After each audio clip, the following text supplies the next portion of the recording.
เมาเนี่ยการทำงานตอนนี้ก็มาละตามคำขอของพี่น้องท่านผู้ฟัง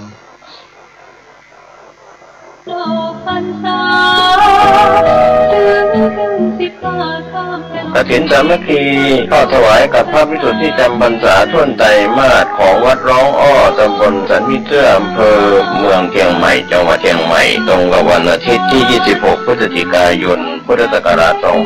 2566 เวลา 10 นาฬิกาก็เป็นงานทำบุญทอดกฐินสามัคคีขอเชิญชวนผู้ใจบุญใจกุศลร่วมงานบุญนี้เป็นกฐินสามัคคีของวัดร้องอ้อโดยพร้อมเพรียงกัน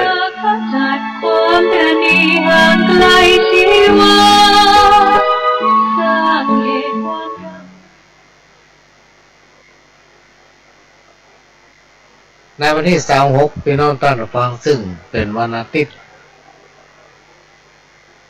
ที่วัดร้องอ้อก็จะมีการทอดกฐินสามัคคีเพื่อจะนำปัจจัยรายได้ปิดทองพระพุทธรูปปางชนะมารแล้วก็เปลี่ยนทำระบบไฟในโบสถ์พี่น้องท่านผู้ฟังพร้อมกับหอสันซึ่งใจมาเป็นเวลาเมื่อก็สมควรนะครับการเปลี่ยนนอกจากนี้ก็จะติดกล้องวงจรปิดมาบริเวณวัดก็เชิญร่วมด้วยช่วยกันเนอะพี่น้องท่านผู้ฟังในวันที่25เป็นวันแต่งดาวันที่26เป็นวันตอดโดยเริ่มเวลาตั้งแต่ 9 โมงเป็นต้นไปสำหรับพิธีส่งจะเริ่มประมาณ 10 โมงครึ่งพี่น้องท่านผู้ฟังท่านใดที่มีความสนใจจะร่วมเป็นเจ้าภาพลงทานร่วมเป็นเจ้าภาพน้ำปะนะถวายพระสงฆ์องค์เนรหรือว่าจะเป็นเจ้าภาพถวายปัจจัยแด่พระสงฆ์ก็เชิญติดต่อได้ที่ทางวัดติดต่อได้ทุกเวลาเลิกก็ต้องขอกราบขอบพระคุณพี่น้องคนฟังหลายท่านที่ได้เพื่อการอนุเคราะห์เมตตาแปลวนสตางค์เพื่อทนุบำรุงสถานี FM 104.50 เมกะเฮิรตซ์เนี่ยพี่น้องท่านผู้ฟัง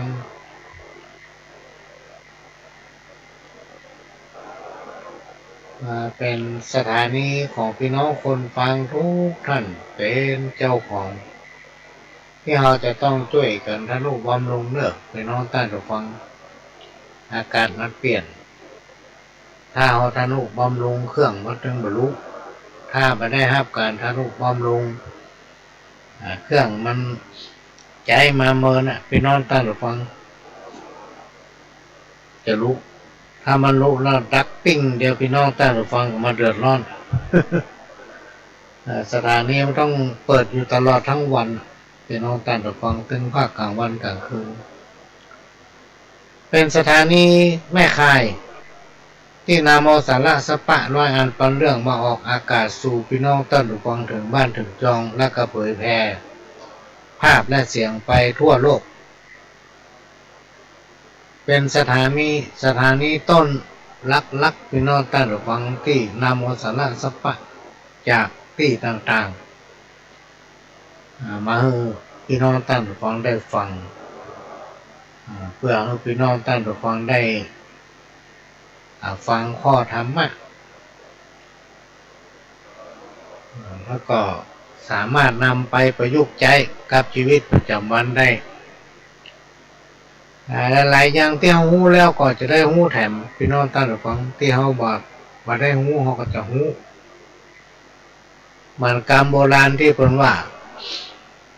ทำใดๆก็ไร้ค่า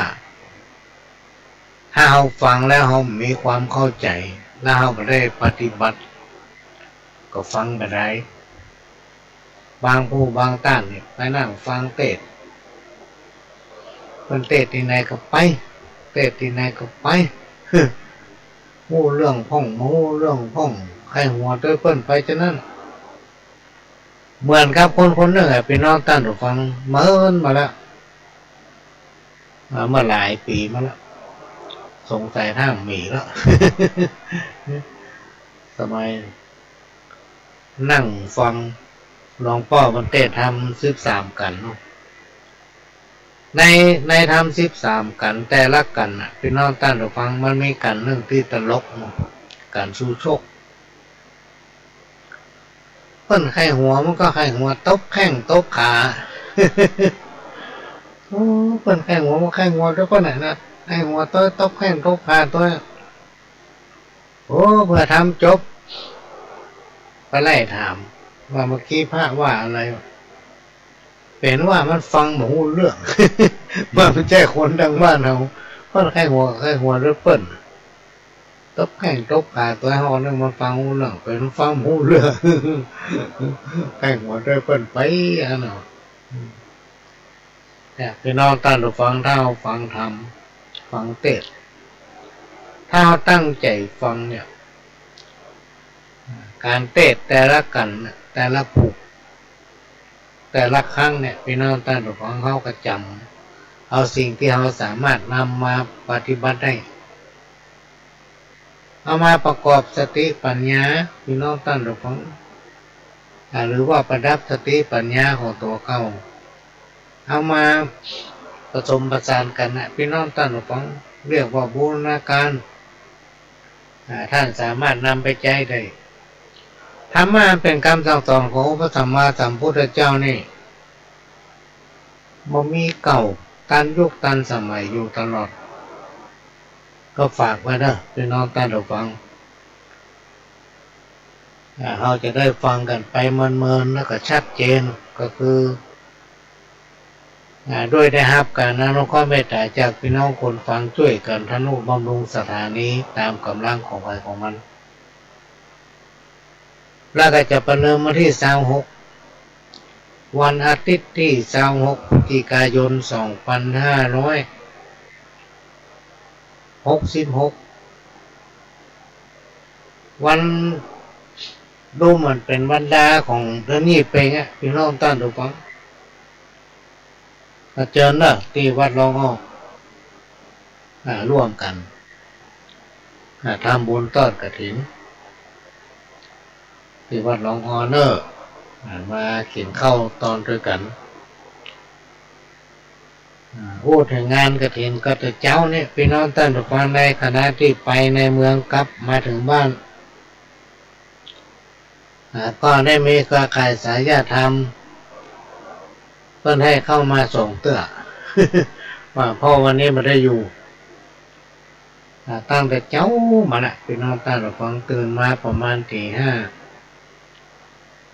5-6 โมงก็ไปตัดไม้ไผ่ในสวนฝรั่งหน้าบ้านตัดไม้ไผ่เสร็จก็มาเตรียมตัวประมาณ 9 โมง ก็เดินทางไปในเมืองรถก็นักรถติดทุกเส้นทุกสายเลยในเมืองก็แสดงว่าเศรษฐกิจในบ้านเราเนี่ยเริ่มดีขึ้นแล้วรถนักแต่นักวาดพี่น้องท่านฟังวันนี้นะไปสายไหนกลับมาถึงบ้านก็ประมาณใกล้เที่ยงพอดีคุณแม่ขันแก้วทิศใจนี่เพิ่นท่ามา2 เตื้อมาที่บ้านตอนหลังเนี่ยประมาณใกล้จะเที่ยงถึงจะปะคุณแม่ขันแก้วทิศใจแต่ก่อนบ้านอยู่บ้านใต้น้องที่กวานเนี่ยแต่ตอนหลังเนี่ยย้ายไปอยู่ที่พระควายเหนือก็ได้นำปัจจัยมาบริจาคเพื่อร่วมทำบุญในการทอดกฐินสามัคคีของวัดหนองอ้อมีปัจจัยจำนวนหนึ่งอยู่ในซองเนี่ยกำอยู่เนี่ย มาได้แกะพอตั้งใน ก็ต้องขออนุโมทนาคุณแม่ขันแก้วทิศใจลูกสาวเพิ่นมาส่งลูกเจ้าเลยนะพี่แอดเนาะมาส่งห้องเมียประเดินเนี่ยกวมได้มาก็ต้องขออนุโมทนาขอบคุณแม่ขันแก้วทิศใจเป็นอย่างสูง แล้วก็บอกว่าติดตามรับฟังรายการอยู่ตลอดก็ต้องขอกราบขอบพระคุณตัวเนอะขอให้สุขกายสุขใจมีสุขภาพแข็งแรงสมบูรณ์พ้นจากโรคภัยไข้เจ็บนึกอันใดให้สมดังใจนึกทุกประการเนอะไม่ขันแก้วเนอะและก็ต้องขอกราบขอบพระคุณพี่น้องหลายท่านที่บ่ประสงค์ออกน้ำได้บริจาคปัจจัยมาซึ่งในวันที่25พี่น้องท่านผู้ฟังด้วยความตั้งใจในปีเนี้ยไว้ปีนี้มันมีไปจองกฐิน ก็ด้วยเขาต้องการให้วัดไม้กฐินก็เลยอู้กันถึงคนที่เขาร่วมนับถือกันหลายคนหลายท่านว่าสมควรจะต้องมีกฐินมันมีอะไรมาจองเพราะเขาไม่ได้การมีการก่อสร้างอย่างก็เลยร่วมใจกันทอดกฐินสามัคคีขึ้นก็ได้ปัจจัยก็ได้เขาบอกว่าท่านใดที่จะแบ่งต้นเงินมาท่านก็สามารถทำได้โดยที่เราไม่ได้มุ่งเน้นเราไม่ได้จำกัดว่าต้นเงินแต่ละต้นจะได้สตางค์สักต้นใดจะมีเงินต้นใดถึงจะปักต้นตาลกฐินได้นะเขาไม่ได้กำหนดกฎเกณฑ์พี่น้องท่านผู้ฟังเต้าได้ก็ได้ตามกำลังเขานะตามกำลังเขาก็เจอเนอะถ้าท่าน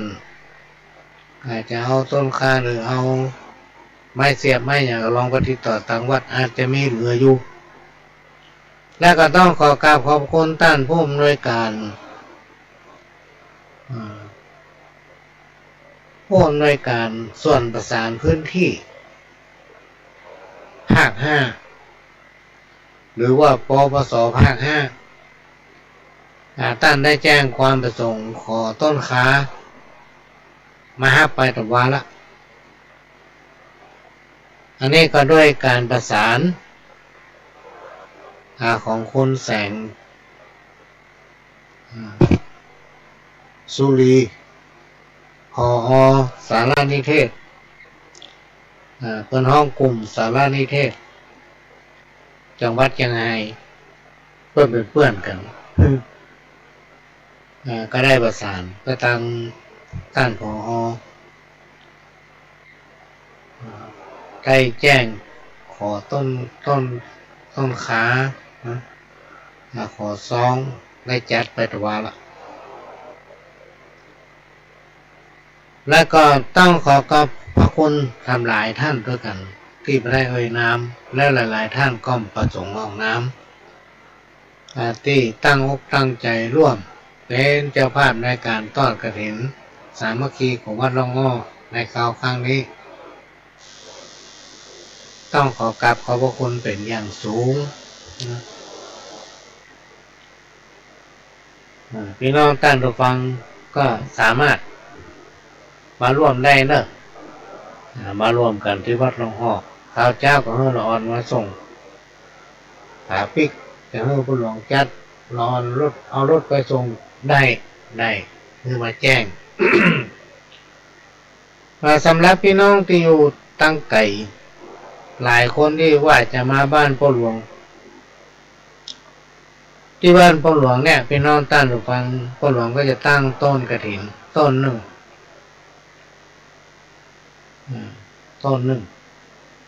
ท่านใดที่จะมาร่วมในวันแต่งดาคือวันที่25และจะมาที่บ้านพ่อหลวงก็จะแปลงโต๊ะขนมจีนหรืออย่างเนี้ยไว้ที่หน้าบ้านพร้อมกับต้นเงินกฐินท่านก็สามารถมาร่วมได้แต่ในวันที่25นั้นพี่น้องท่านผู้ฟังพ่อหลวงจะต้องไปหมู่บ้านมันลิกาตำบลบุเขือแจ้อำเภอเมืองลำพูนด้วยเพิ่นมาจองไว้เมาเนี่ยจะไปยกเสาเอก4 ต้น4 หลังก็จะไปสัก6 โมงไป7 โมงไปสักน้อยก็จะเริ่มยกเสาเอกเสาโทถึง4 หลังคา แล้วก็จะฟังปิ้งมาประมาณสัก10 โมงปลายสักน้อยเนี่ยก็มาถึงบ้านละแล้วในตอนค่ำก็จะเคลื่อนเอาต้นกฐินที่บ้านปอหลวงเนี่ยไปที่วัด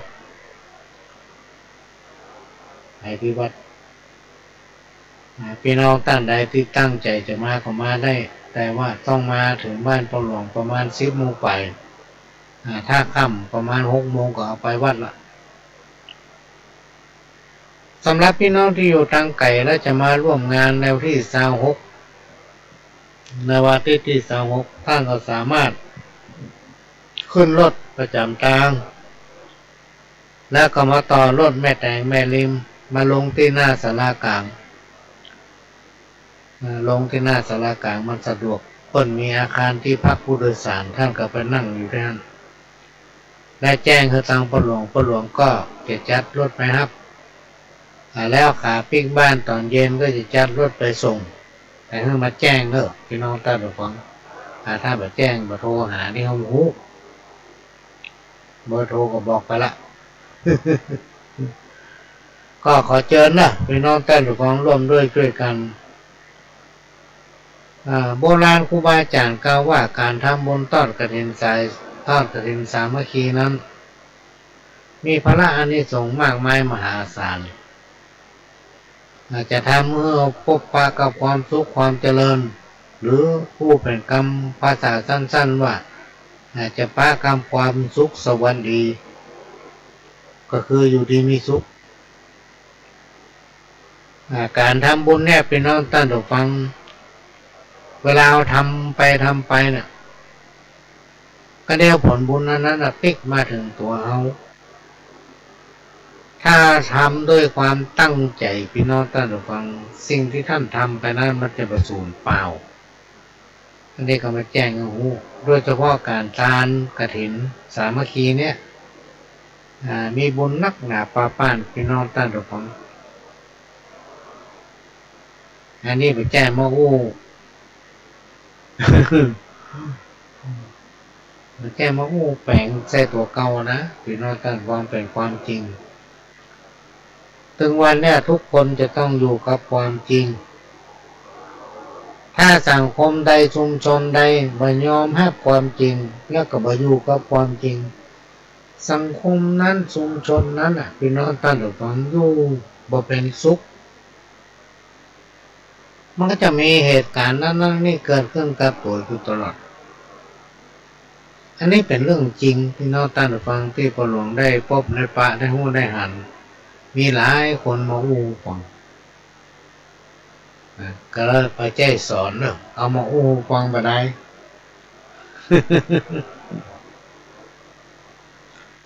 ขณะนี้พี่น้องท่านผู้ฟังก็กำลังรับฟังรายการสาระธรรมกรรมเก่าหรือว่าสาระสัปปะร้อยอันปันเรื่องจากสถานีวิทยุ FM 104.50 เมกะเฮิรตซ์วัดป่ายหินซึ่งเป็นสถานีของพี่น้องคนฟังทุกท่านเป็นเจ้าของช่วยกันเลิกพี่น้องท่านผู้ฟังทานุบำรุงนะตามกำลังของวัยของมันนี่ก็เอาฝากไว้ก่อนที่จะนำเอาสาระอย่างสัปปะร้อยอันปันเรื่องมาเล่าสู่กันฟังพี่น้องท่านผู้ฟังก็อยากให้ฟังเทปเก่าสักแป๊บหนึ่งเนอะเชิญครับเรื่องมาเล่าสู่กันฟังก็จะได้ประชาสัมพันธ์กิจกรรมโครงการปลูกธรรมปลูกพักตามหลักบวรตามโครงการของหลวงพ่อเจ้าคณะอำเภอเมืองเชียงใหม่และก็สำนักงานพัฒนาชุมชนอำเภอเมืองเชียงใหม่ได้ขยายโครงการนี้ถวายเจ้าคณะอำเภอเมืองเชียงใหม่พระเดชพระคุณหลวงพ่อเจ้าคุณเจ้าคณะอำเภอเมืองเชียงใหม่ก็ได้นำเมล็ดพันธุ์ผักอย่างต่างๆเนี่ยมอบถวายให้เจ้าคณะตำบลพระสังฆาธิการวัดต่างๆในเขตของอำเภอเมืองเชียงใหม่ใน100 กว่าวัด รวมถึงเจ้าคณะตำบลในเขตอำเภออื่นๆ18 ตำบลพี่น้องท่านผู้ฟังก็ห้องว่าเป็นโครงการที่เสริมสร้างความเข้มแข็งให้กับสังคมชุมชนประเทศจะมั่นคงจะมั่งคั่งได้นั้นเจ้าบ้านจะต้องได้อยู่ดีกินดีพี่น้องท่านผู้ฟังเมื่ออยู่ดีกินดีแล้วก็ต้องปลูกฝังน้ำทำคำสั่งสอนขององค์พระสัมมาสัมพุทธตราบใดที่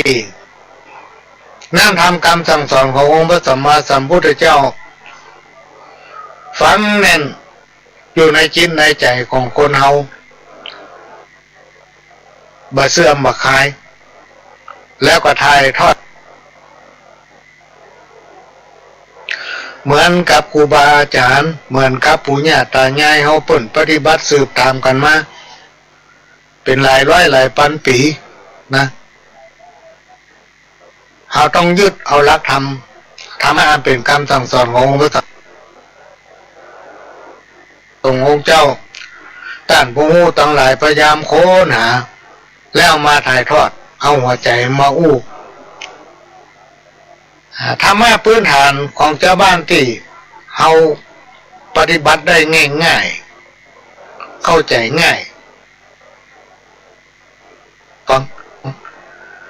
ถ้าไผ่นำไปไว้ในจิตในใจ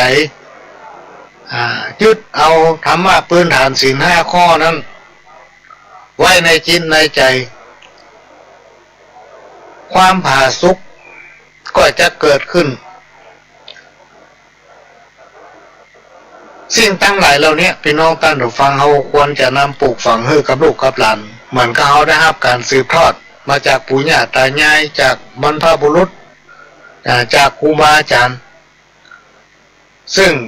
ทำให้บ้านให้เมืองเรามีความเจริญรุ่งเรือง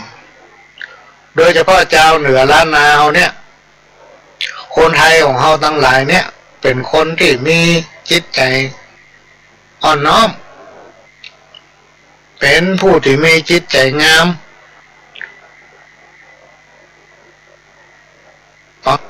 เป็นเมตตามหานิยมทำให้นานาประเทศต้องการให้มาเอาประเทศเราเมืองไทยเราเมื่อมาพ่อคนทางเหนือนั้นอู้หมดยิ้มแย้มแจ่มใสหน้าตาสดชื่นพ่อหยังพ่อเอามีจริยธรรมมีคุณธรรมประจำใจคนที่มีจริยธรรมมีคุณธรรมอยู่ในจิตในใจนี่หน้าตาเพิ่นจะจุ่มโลกพี่น้องท่านผู้ฟัง หน้าตาจุ่มได้หู้ได้จ่าได้พบได้ปะไอพี่น้องท่านผู้ฟังคนไหนถ้าจิตใจมันหมั่งงามเนี่ยหน้ามันแห้งแต่วันค่ำกล้าหันก็กล้าอุปนิสัยของคนเรานั้นพื้นฐานก็แตกต่างกันไปเพราะฉะนั้นตอนนี้นั่นเปิ้นกำลังรณรงค์ให้วัดนั้นเป็นแบบพี่น้องท่านผู้ฟังขยายผลนอกจากจะมีการเผยแพร่ศีลธรรมอันเป็นคำสั่งสอนขององค์พระสัมมาสัมพุทธเจ้าแล้วก็ทำตัวให้เป็นตัวอย่างทั้งที่วัดในยุคปัจจุบันนี่มาเป็นเจ้าว่างนะพี่น้องท่านผู้ฟังวัดในยุคปัจจุบันกับแต่ก่อนนี่แบบเจ้เหมือนกันเนอะพี่น้องท่านผู้ฟังเต้าตีปลวงเป็นคนอยู่กับวัดไปมาเขาออกอยู่กับวัดนี่นะแต่ไม่ได้กินของวัดนะ ปิ๊กมากินเข้าบ้านเถระครูบาอาจารย์นี่แทบจะไม่ได้อยู่เลยพี่น้องท่านฟังไม่ได้อยู่ไม่ได้ยั้งแทบไม่มีนะไปมานี่ก็ต้องต้อนรับนะได้อยู่ไม่ได้อยู่ก็จำเป็นต้องจัดหาเวลาต้องแบ่งปันเวลาให้ญาติให้โยมตีไปหา อารมณ์บ่ดีตึงบ่ได้ต้องแต่งอารมณ์ดีอยู่เสมอนะ พ่อครูบาอาจารย์เพิ่นก็เป็นคนอย่างเฮาเนี่ยลูกในยุคปัจจุบันเนี่ยภารกิจต่างๆเนี่ยนอกจากจะพัฒนาวัดนอกจากจะปกครองพระเนนนอกจากจะช่วยดูแลพัฒนาหมู่บ้านพี่น้องศรัทธาตายกตาจิกาแล้วก็เฝ้าครัวด้วยซ้ำ ดูแลครัวก็ลองถ้วยจอนเฮียสักใบสองใบนี่พี่น้องศรัทธาบ่นโอ้มาเป็นไรถ้วยเฮียปุ่นใบจอนเฮียปุ่นใบเนี่ย เนี่ยมันจะได้อยู่แล้วเปิ้นยังปีกเวลาพี่น้องท่านฟังมาปลูกทำปลูกพักตามรักบวรทั้งที่ตนเองไม่ใช่ได้อยู่เวลามีกิจนิมนต์ลองมานิมนต์บ่อยๆถ้าบ่ได้ไปสถาจม และโดยเฉพาะช่วงในยุคปัจจุบันเนี่ยมันเป็นสมัยโลกาภิวัตน์สมัยที่มีการพัฒนาไปก้าวไกลสมัยแต่ก่อนถ้าเราจะทำบุญอย่างสักอย่างเนี่ยพี่น้องท่านผู้ฟังเขาต้องไปหาพ่ออาจารย์เจ้าวัดไปหาหลวงพ่อเจ้าวาดเนี่ยไปหาครูบาเปิ้นไปถามว่าข้าเจ้าเนี่ยจะทำบุญจะกินแขกแต่งงานก็ดีจะขึ้นบ้านใหม่ก็ดีจะทำบุญตักบาตรทำบุญสืบชะตาสืบโหราจะหาครูบาอาจารย์หลวงพ่อหลวงลุงทางเจ้าอาวาสวัดไปปรึกษาคนเฒ่าคนแก่พ่อน้อยพ่อนานครูบาอาจารย์พ่ออาจารย์โลกแต่ปัจจุบันนี่พี่น้องท่านผู้ฟังคนเดียวไผที่เขารู้จักเปิ้นมาถามเขาก็จะบอกว่าโอ้ต้องไปประสานพ่ออาจารย์ไปประสานเจ้าผู้ภารกิจเป็นนักก็ไปหาพ่ออาจารย์คนเดียวเป็นตึงประสานกันคนเดียวเนาะบางผู้บางท่านไปหาวันคนเดียวแล้วจะเอาวันเนี้ยเกิดเหตุแล้วครูบาอาจารย์พระสงฆ์องค์เจ้าเปิ้นเป็นตนนิมนต์ผ่ายมานิมนต์ก่อนเปิ้นขึ้นกระดานไว้แล้ว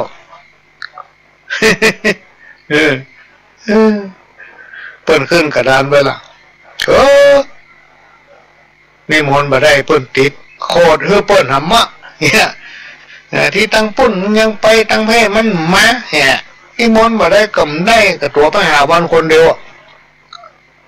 เพราะนั้นเรื่องจะทำบุญจะมีกิจกรรมอย่างต่างๆเนี่ยพี่น้องท่านผู้ฟังจะไปลืมเนอะที่มาอู้ย้ำบ่อยๆนี่ก็คือว่ามันมีความเจริญรุ่นหน้าแล้วก็บ้านจองเนี่ยมันขยายนักขึ้น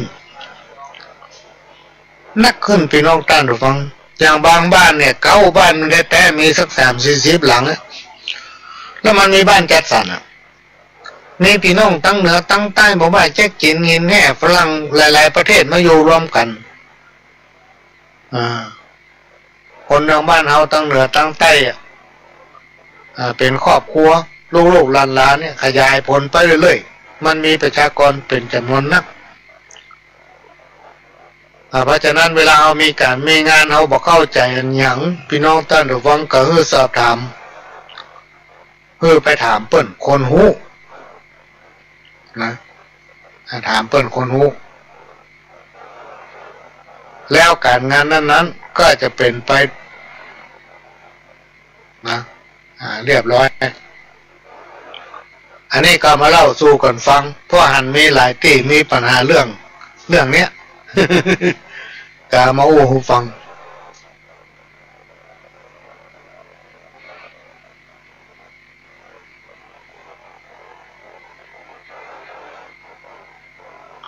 ช่วงนี้พี่น้องท่านผู้ฟังก็ยังต้องได้เฝ้าระวังปัญหาไวรัสโควิดถ้าประจำเป็นก็ไม่ต้องไปไหนเปิ้นก็ยังประกาศอยู่ว่าเมื่อออกบ้านไปที่ไหนเกิน5 ทุ่มเนาะ5 ทุ่มต้องมีบ้านตัวเก่าแล้วเรื่องไปเนี่ยการทำงานนี่บอกว่ากันแต่ต้องระมัดระวังการจัดอย่างต่างๆเนี่ยบางที่บางแห่งหลายๆที่ บริษัทห้างร้านอย่างเปิ้นก็อนุโลมแต่เราต้องมีวิธีป้องกันเหมือนกับต่างประเทศพี่น้องท่านผู้ฟังถ้าไปติดตามข่าวเพราะว่ามดละปอดไล่ตอนนี้มันมีละเชื้อไวรัสโควิดมีละ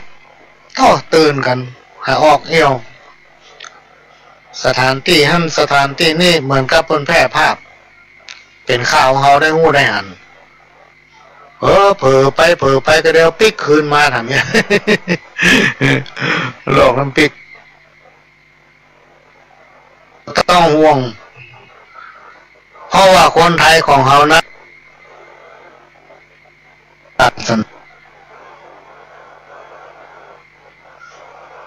เชียงใหม่จะเป็นหมู่บ้านเขียวขจีเต็มไปด้วยพืชผักสวนครัวอยากให้หยังลงเฮือนไปกำเดียวนะพี่น้องท่านฟังเตียวแบบแวดเตียนแก้ค้าได้บอกก้อยได้เด็ดพังนั่นพังนี่ก็มาปรุงอาหารกินเป็นการประหยัดตุ่นเวลาไม่ต้องเสี่ยงน้ำมันขี่รถไปตลาด มีพริกมีเกลือก็ซื้อมาไว้ปรุงอาหารกินกันไปในที่สุดก็จะมีความสุขเรียกว่าอยู่ดีกินดีอันนี้ก็เป็นสิ่งที่นำมาฝากมาเล่าอู้สู่กันฟัง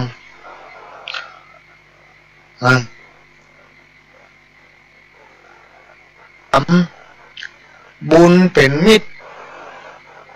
ในทุกที่บุญคอยช่วยเหลือเพื่ออารีบุญทำให้พ้นลาคีปลอดจากโรคภัยเกิดในที่ดีนั้นดีแน่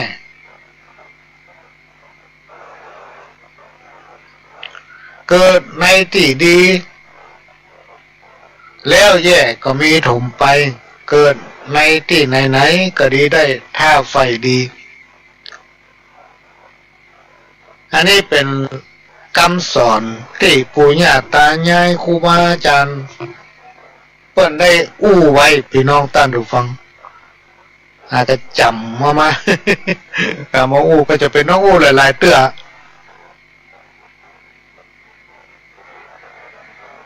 เพราะว่ามันจะได้ฟังแน่นอยู่ในหู ของพี่น้องท่านผู้ฟังท่านจะได้นำไปบอกลูกบอกหลานนะการทำบุญเนี่ยมันดีอย่างใดพี่น้องท่านผู้ฟังเฮามีนิดๆหน่อยๆก็ทำไปตามกำลังของเฮาเมื่อเอาทำแล้วมันม่วนอกม่วนใจ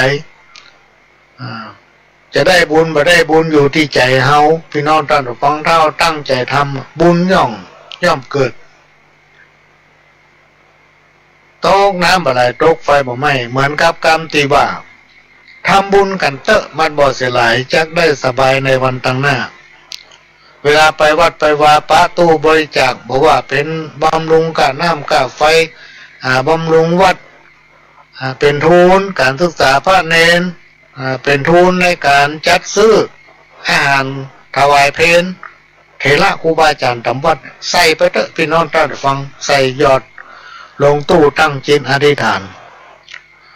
ขออุทิศผลบุญทั้งหลายเหล่านี้ถึงสัมภเวสีถึงบรรพบุรุษพ่อแม่ปู่ย่าตายายรวมไปถึงเจ้ากรรมนายเวรครูบาอาจารย์เพิ่นบอกว่าเจ้ากรรมนายเวรเนี่ยมันโตยเฮาถึงวันนะพี่น้องท่านฟังเหมือนกับเงาโตยเฮาเนี่ยเหมือนกับเงาที่ตามตัวเฮาเนี่ย เพราะฉะนั้นการทำบุญถ้าด้วยความบริสุทธิ์ใจด้วยความตั้งใจมีจิตศรัทธาและอธิษฐานจักสำเร็จผลสมกรรมปรารถนานะพี่น้องท่านฟังลองบ่เนอะลองบ่เตอร์ไปเชื่อนะปิดแก้วประดับแล้วล้ำเลิศประเสริฐทั่วทวนมวลสตรีสินบ่มีเสียมยศบ่งดงามสินเป็นเดิมเสริมคุณบุญประกอบบ่ชื่นชอบ สูงส่งด้วยองค์สามกายวาจาพร้อมจิตจริตงามบ่มีความโศกเศร้าทุกเจ้าเย็นเมตตาเฮือสว่างโศกพบสุขพาโลกฮือลำเค็นความร่มเย็นเป็นสุขจะเกิดด้วยเมตตาเพราะเมตตานั้นการุณคำจุนโลก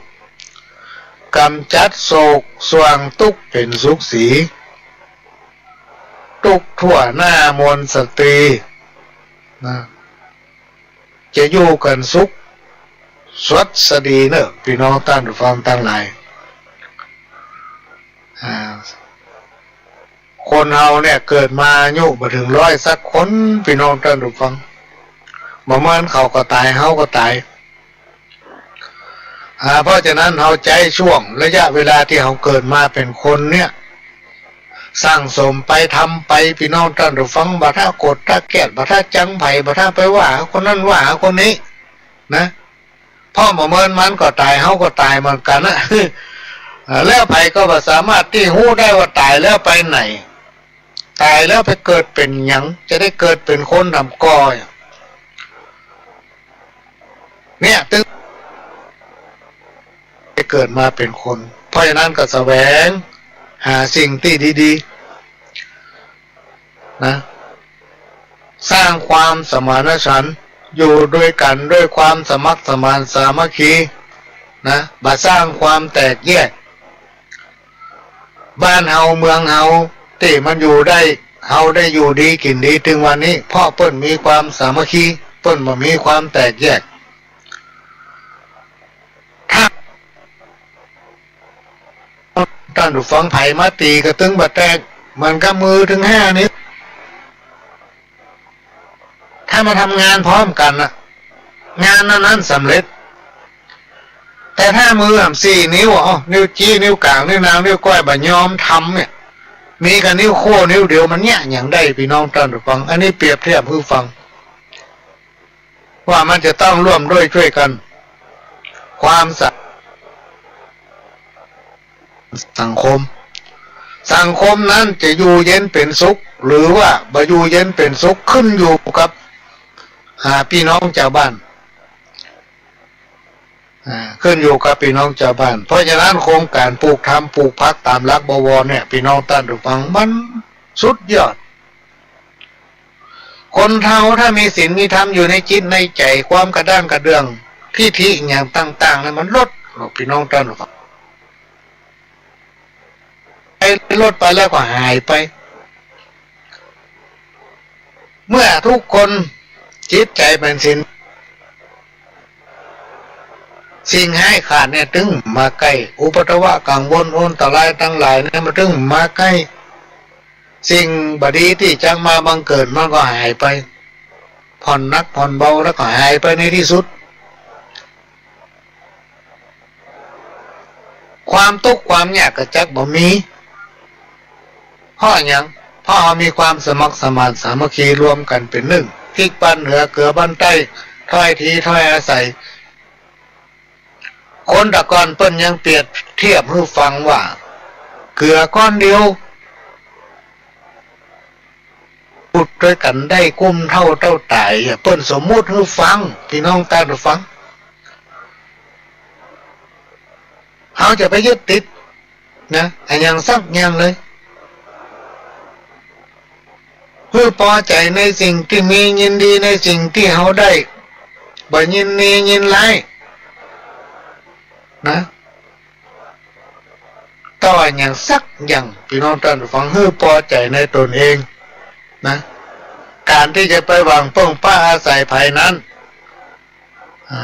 ในหลักของพระพุทธศาสนาเพิ่นก็มีพุทธสุภาษิตบาลีบทหนึ่งที่ว่าอัตตหิอัตโนนาโถตนและเป็นที่พึ่งของตนเนี่ยเราก็ต้องพึ่งตัวเก่าจนถึงที่สุดเมื่อเขาช่วยเหลือตัวเก่าจนถึงที่สุดมันยังไปบอกฮอดเนี่ยพี่น้องท่านผู้ฟังเขาถึงจะไปขอคนอื่นได้เปิ้นก็ยินดีที่ช่วยเหลือเขา เมื่อเปิ้นได้ช่วยเหลือเฮาแล้วเปิ้นก็ม่วนอกม่วนใจนะอันนี้ขึ้นชื่อว่า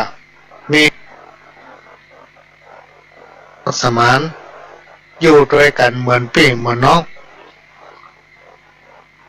ทุกคนน่ะพี่น้องท่านผู้ฟังที่เขาอยู่ด้วยกันถึงวันในโลกเนี่ยถือว่าเขาเป็นพี่เป็นน้องเหมือนกับพี่น้องคนดีเหมือนกับพี่แม้ว่าเอาไปได้หันหน้ากันท่านฟังตังเฟซก็ดีฟังตังอายุบอกว่าจะเป็นสถานีขึ้น98.775ขึ้นธรรมะของชุมชนวัดห้วยตองซักตำบลขวางเปาอำเภอจอมทองจังหวัดเชียงใหม่ขึ้นพัฒนาคุณภาพชีวิตของวัดหลวงประแดงมหาวิหารเพื่อการศึกษาพระพุทธศาสนาและวัฒนธรรมของวัดฝ่ายอินถือว่าพี่น้องท่านผู้ฟังทั้งหลายนั้นเป็นญาติถ้าเฮาบ่ใช่ญาติเฮาบ่ได้ทำบุญร่วมกันมาตั้งแต่อดีตชาติปางก่อนพี่น้องท่านผู้ฟังชาตินี้พวกนี้เราต้องบ่ได้มานั่งฟังกันการที่เราได้ฟังกันนี้เพราะเราเป็นพี่เป็นน้องเป็นพ่อเป็นแม่เป็นญาติกันมาก่อนนะทุกอย่างพี่น้องท่านผู้ฟังถ้าเรามีการปรงตกที่เขามีต่อกันเนี่ยบางสิ่งบางอย่างพี่น้องท่านผู้ฟังคนเอามาลูกหลายพ่อหลายแม่มันย่อมจะกระทบกระทั่งกันมันกับถ้วยกับจอนเนี่ยมันถึงฟัดกันพ้องบ่เหลือเขี้ยวกับลิ้นมันยังกัดกันพี่น้องท่านฟังบางทีเขากินอย่างไปล้ำเนี่ยครบเสลิ้นตัวเก่าก็มีเพราะฉะนั้นมานานาจิตตังไม่ต้องมีพิษพ้องมองใจกันพ้องก็เฉยอภัยให้กันได้ก็อภัยกันให้กันแต่ไปโคตรให้กันครูบาอาจารย์เพิ่นบอกบดีแจ้งไผแจ้งให้เพิ่นตายเขาจะตายก่อนนี่โลแจ้งให้เพิ่นซิมหายเฮานะคนที่เขาแจ้งเพิ่นจะหู้มาให้ว่าอย่างไผว่าให้เพิ่นแล้วมันจะเข้าตัวเก่าพอดีครูบาอาจารย์บอกไล่เบียดเบียนเคี่ยนตีปานีลักมีแต่จักสร้างสรรค์ต่างหันษาโลกธาตุขาดทั่วโลกาจักพบแต่อันตรายลิษยาตาร้อนแน่นอนนักโลกนี้จักไล่ฆ่าพาสิบหายบ่มีผูกมิตรคิดแต่ทำลายมุ่งแต่ร้ายตัดรอนบ่ผ่อนเบาหันภัยผู้อื่นตีกว่าโตนขนหัวลุกใจบ่เป็นสุขเพราะอิจฉาและมัวเมาจักปะแต่ความเศร้าทุกข์ระทมจิตใจตกถ้าภัยเป็นอย่างนี้พี่น้องท่านผู้ฟังได้กล้าเบียดเบียนเปิ่นคนอื่นนะถ้าเอาเป็นครูบาอาจารย์เป็นพ่อเป็นแม่เป็นปู่เป็นป้าเป็นลุงเป็นอาหมูจักสั่งจักสอนละอ่อนมหาวิธีมาอบรมเขาได้กระเขียนดิกเขียนดิกและละอ่อนในยุคปัจจุบันกับแต่ก่อนมันจะเหมือนกันนะพี่น้องท่านผู้ฟังสมัยเมื่อพระองค์เป็นละอ่อนนี่โดนเขียนโดนเขียนมันบาดแตกมันปองมันบวมไม่อันบาเล่นมาบุ้มน่องเขาแต่มาโดนเขียนนะและละอ่อนในยุคปัจจุบันกับแต่ก่อนมันแจ้เหมือนกันพี่น้องท่านผู้ฟังจิตใจการพัฒนาสุขภาพร่างกายของคนเพราะฉะนั้นจะต้องมีเหตุมีผลละอ่อนมาถึงจะฟัง ถ้าเมากะเคียนการอย่างติ๊กยังกินข้าวติแต่ประเดี๋ยวนี้กินข้าวมันเป็นอย่างพ่อคนส่วนใหญ่มันจะกินข้าวด้วยกันเป็นวงเนาะเมื่อนานๆถ้าวันหยุดมันจะมีเตื้องก็สั่งสอนลูกหลานมันมันจาอย่างเขาฟังสิ่งที่ดีๆสิ่งที่บดีบ่ต้องเข้ามาในบ้านนะแล้วอันยังก็จ้างในบ้านก็บดีออกไปทางนอกพี่น้องท่านฟังบัดเอาไปเล่าไปไปฟัง เพราะว่ามันเป็นเรื่องของเขาเป็นเรื่องของเขา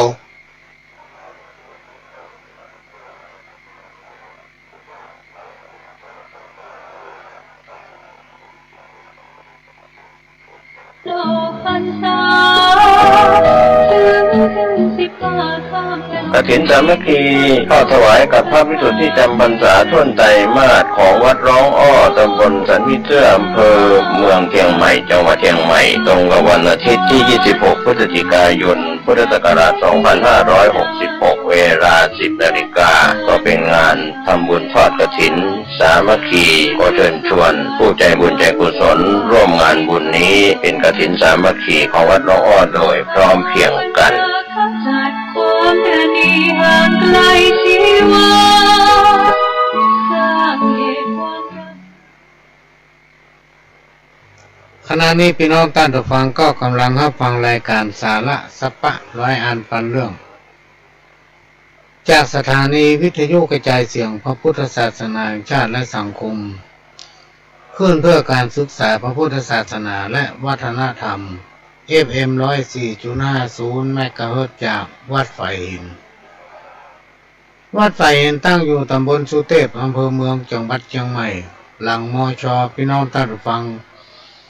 ซึ่งเป็นสถานีวิทยุของพี่น้อง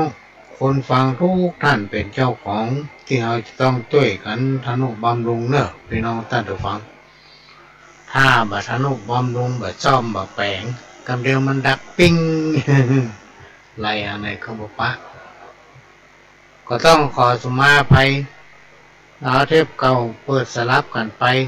เนื่องจากว่าวันนี้ตั้งแต่เจ้ามาละพี่น้องท่านผู้ฟังมาจนถึงเวลาเนี้ยย่ำได้พักเลย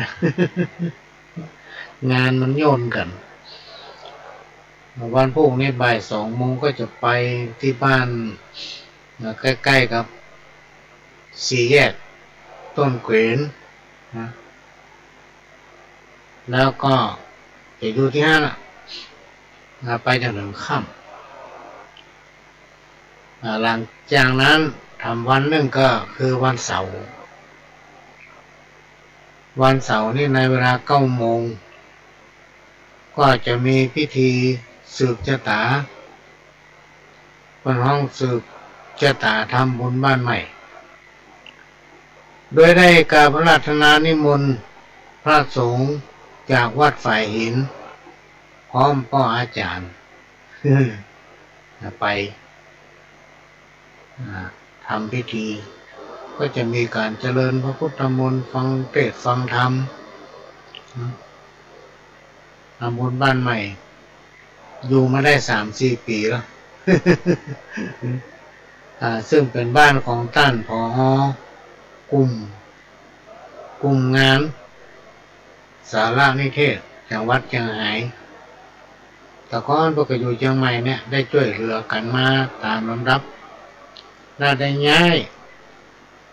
ไปดำรงตำแหน่งเป็นผอกลุ่มงานสารนิเทศที่จังหวัดเชียงราย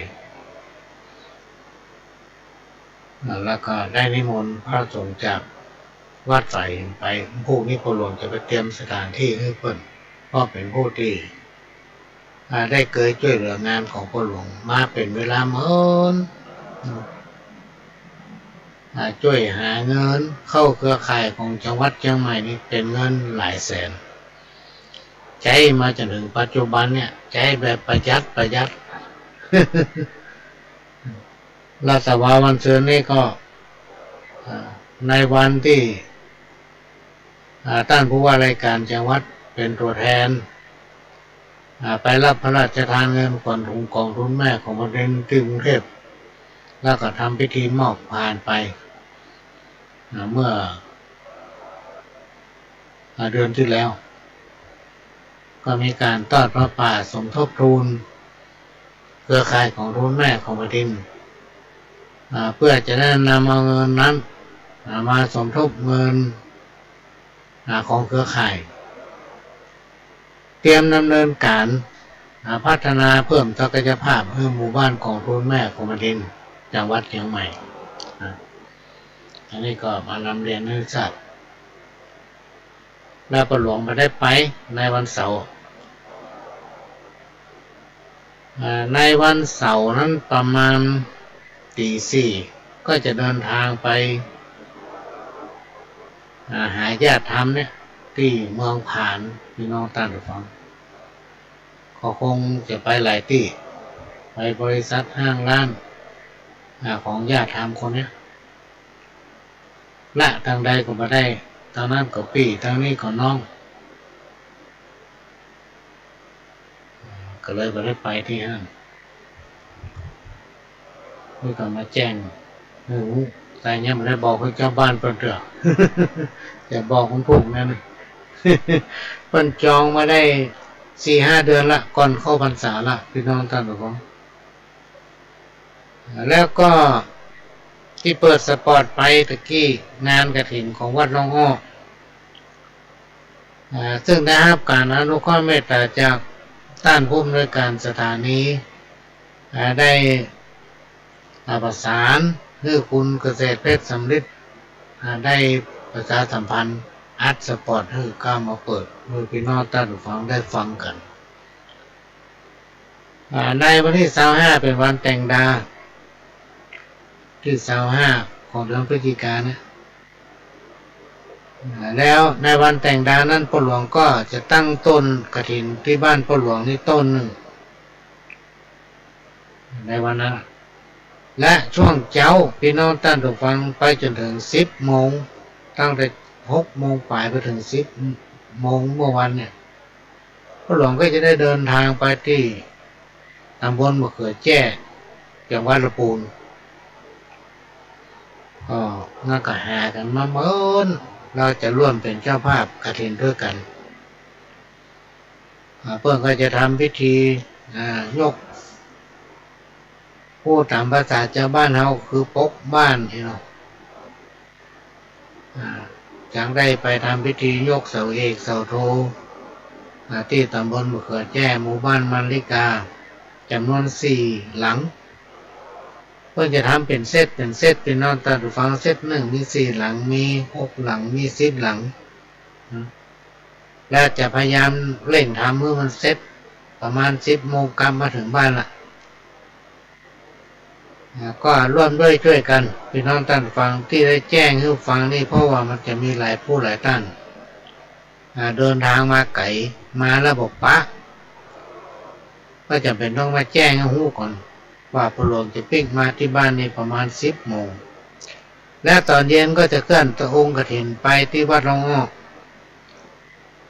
ในวันที่ 25แล้วก็วันอาทิตย์ที่ 26ดูมันจะเป็นวันดาของเดือนนี้เป็นนะพี่น้องท่านฟังตั้งแต่เวลา 9 โมงเป็นต้นไปพิธีจะเริ่มแต่กับ 10 โมงครึ่ง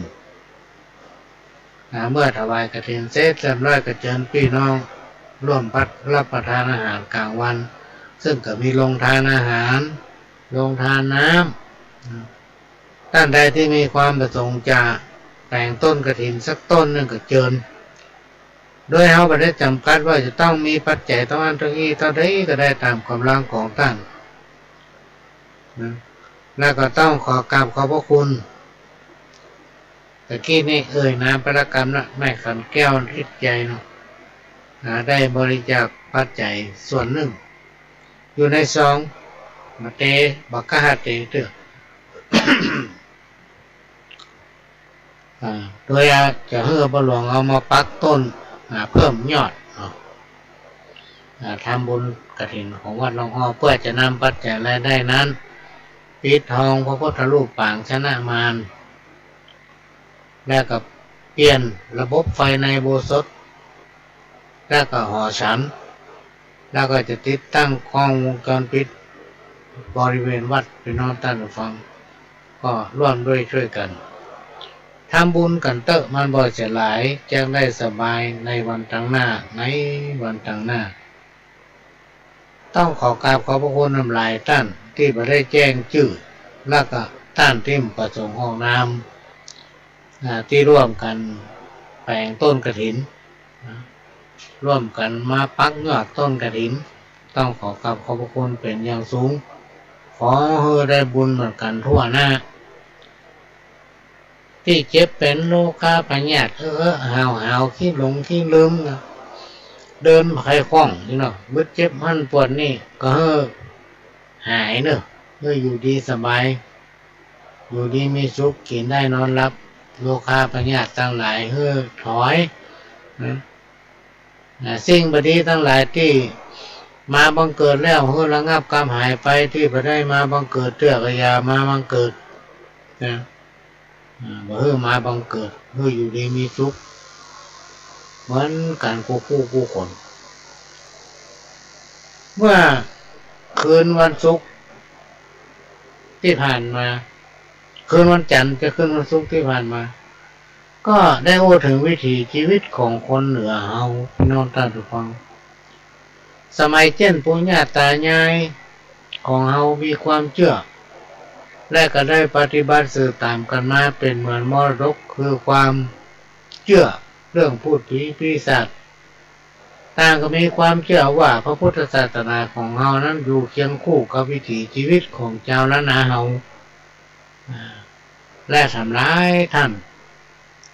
ที่นับถือศาสนาพุทธมาเมินหลายชั่วอายุคนโดยเฉพาะพิธีกรรมเลี้ยงผีปู่ย่าในยุคสมัยก่อนนั้นพี่น้องท่านผู้ฟังปู่ย่าตายายบรรพบุรุษเพิ่นจะเอาผีมาคุมคนทุกเดือนเก้ามีการเลี้ยงผีปู่ย่าบรรดาญาติมิตรลูกเต้าเหล่าหลานไปเนี่ยการทำงานที่ไหนก็จะพากันกลับมาเพื่อร่วมกันเลี้ยงผีปู่ย่าจนกลายเป็นวัฒนธรรมประเพณีนอกจากนี้ยังมีความเชื่อและนับถือผีบ้านผีจองเสื้อวัดเสื้อบ้านเสื้อเมืองและผีมะนึงให้เข้าคนเศร้าเต่าไฟที่ห้องว่าผีหญ้ามะนึงเวลาลูกเต้าอยู่ในบ้านเจ้าเดินทางไปค้าไปขายเนี่ยการทำงานพ่อแม่ปู่ย่าตายายก็จะไปบอกปู่ดำเนี่ยดำก็คือผีหญ้ามะนึงเนี่ยสมัยก่อนนั้นเลยสังเกตเห็นว่าทุกบ้านทุกหลังจะมีเตาไฟหรือว่าครัวไฟเตาไฟกับครัวไฟเนี่ยสำคัญเนอะพี่น้องท่านทุกคนเตาไฟนี่เวลาเขาดังไฟนะเพิ่นบ่ฮือตีนไปจี้ไม้ฟืนไม้หลวงบ่ฮือจมในเตาไฟก็เดี๋ยวปู่ดำเนี่ยดำจะรำคาญ มือจมมือแซมเนาะในยุคนั้นยุคนั้นสมัยนั้นเปิ้นเอาผีมาคุมคนพี่น้องท่านผู้ฟังถ้าไปเนี่ยอย่างที่พิธีพิธอยก็จะมีการมาขอขมาถ้าไผผู้ใดกระทำผิดและปกปิดกรรมว่าพอมีไผหู้เนี่ยผีผู้ย่าผีผู้ดำเนี่ยดำนี่จะลงโทษหรอกพี่น้องท่านผู้ฟังบางเตือบางรายทำให้เจ้าบ้านหรือผู้เป็นเก้าผีปู่ย่าตายายเนี่ยมีอันเป็นไปพ่อก็เจ็บหัวเป็นไปสักปะหรือมาอันผีปู่ย่าก็มาเข้าแฝงคนใดคนหนึ่งที่หน้าด่าเลย เพราะฉะนั้นเราก็จะต้องมีความละอายร่วมกับปฏิบัติตามฮีบห้อยประเพณีที่ปู่ย่าตายายเพิ่นทำสืบตามกันมาจนถึงเฮาเนี่ยพี่น้องท่านผู้ฟังแล้วก็มาพูดถึงความศรัทธาความเชื่อในพิธีกรรมภูมิปัญญาพื้นบ้านเกิดประโยชน์ต่อสังคมอย่างหลากหลายพี่น้องท่านผู้ฟังด้วยภูมิปัญญาของหมู่เฮาเนี่ยพี่น้องท่านผู้ฟังวันนี้ก็จะน ประโยชน์สังคมอย่างหลากหลายที่กล่าวมาแล้วนั้นมาอู้ให้ฟัง3 ประการประการที่1ช่วยหล่อหลอมเพื่อมนุษย์คนเฮาเป็นผู้มีความประเสริฐที่เป็นผู้มีความประเสริฐต่อสรรพสิ่งทั้งหลายซึ่งจัดอยู่ในโลกที่ต้องเวียนว่ายตายเกิดเหมือนกันกับสัตว์อื่นๆมนุษย์เฮาต้องอั้นพี่น้องท่านผู้ฟังที่จะมีพิธีกรรมนะสรรพสิ่งสรรพสัตว์ทั้งหลายมี จะมีแค่คนมนุษย์นะ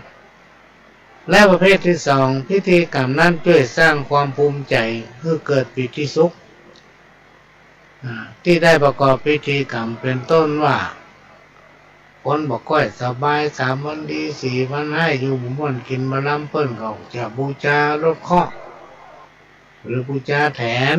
บูชาธาตุหรือบางแห่งก็จะมีการทำพิธีสู่ขวัญนะเอาขวัญผูกข้อมือประโยชน์ที่จะได้รับก็คือสร้างความอบอุ่นทางด้านจิตใจและมีกำลังใจเมื่อได้ประกอบพิธีนะ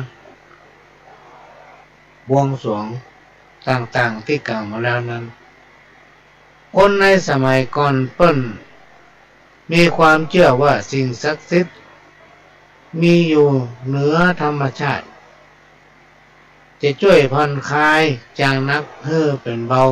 จากคนทั้งหลายไปได้ประการที่3ความเชื่อมีประโยชน์โดยตรงต่อการดำรงชีวิตเป็นต้นว่า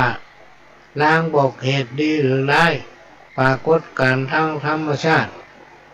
และยังสร้างความเป็นเอกภาพความสมัครสมานสามัคคีของคนในครอบครัววงตระกูลนะอันนี้ก็มาเล่าให้ฟังสังคมชุมชนหมู่บ้านรวมไปถึงประเทศชาติ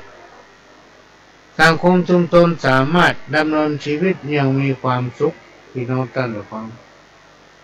เพราะฉะนั้นศรัทธาความเชื่อพิธีกรรมเป็นฐานจารีตประเพณีวัฒนธรรมของชุมชนความเป็นสังคมชุมชนหมู่บ้านเพื่อมีจิตใจเอื้ออาทรช่วยเหลือเกื้อกูลซึ่งกันและกันจึงทำให้สังคมชุมชนมีคนที่มีจิตใจงามอันนี้เป็นจุดเด่นเป็นที่สนใจของพี่น้องชาวต่างชาติคนในบ้านในเมืองเฮานั้นมีความเคารพอ่อนน้อมมีความเอื้ออาทรเผื่อแผ่ยึดมั่นในหลักธรรมตามคำสั่งสอนขององค์พระสัมมาสัมพุทธเจ้าและก็นำมาปฏิบัติพร้อมกับนำเอาไปถ่ายทอด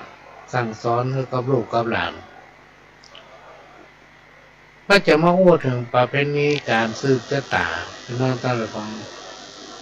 ทุกปีในช่วงปีใหม่หรือว่าสงกรานต์ที่เรารู้เนี่ยในวันปากปีหมู่บ้านชุมชนก็จะมีพิธีสืบชะตาทรงเคราะห์ลดเคราะห์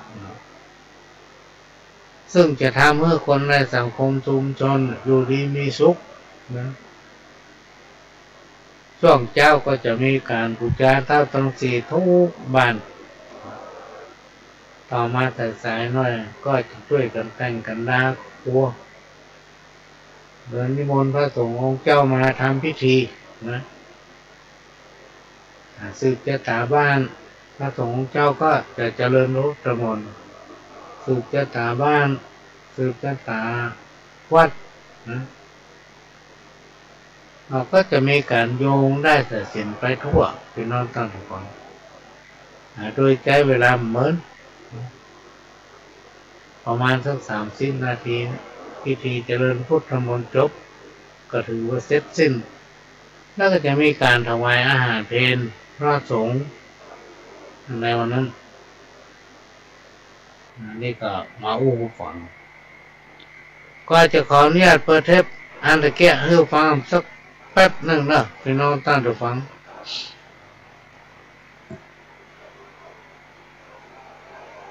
มันอย่างมาบ่ได้เชื่ออีหนอพ่อปะเต้าปะแตงเครือน้อยเดียวปะ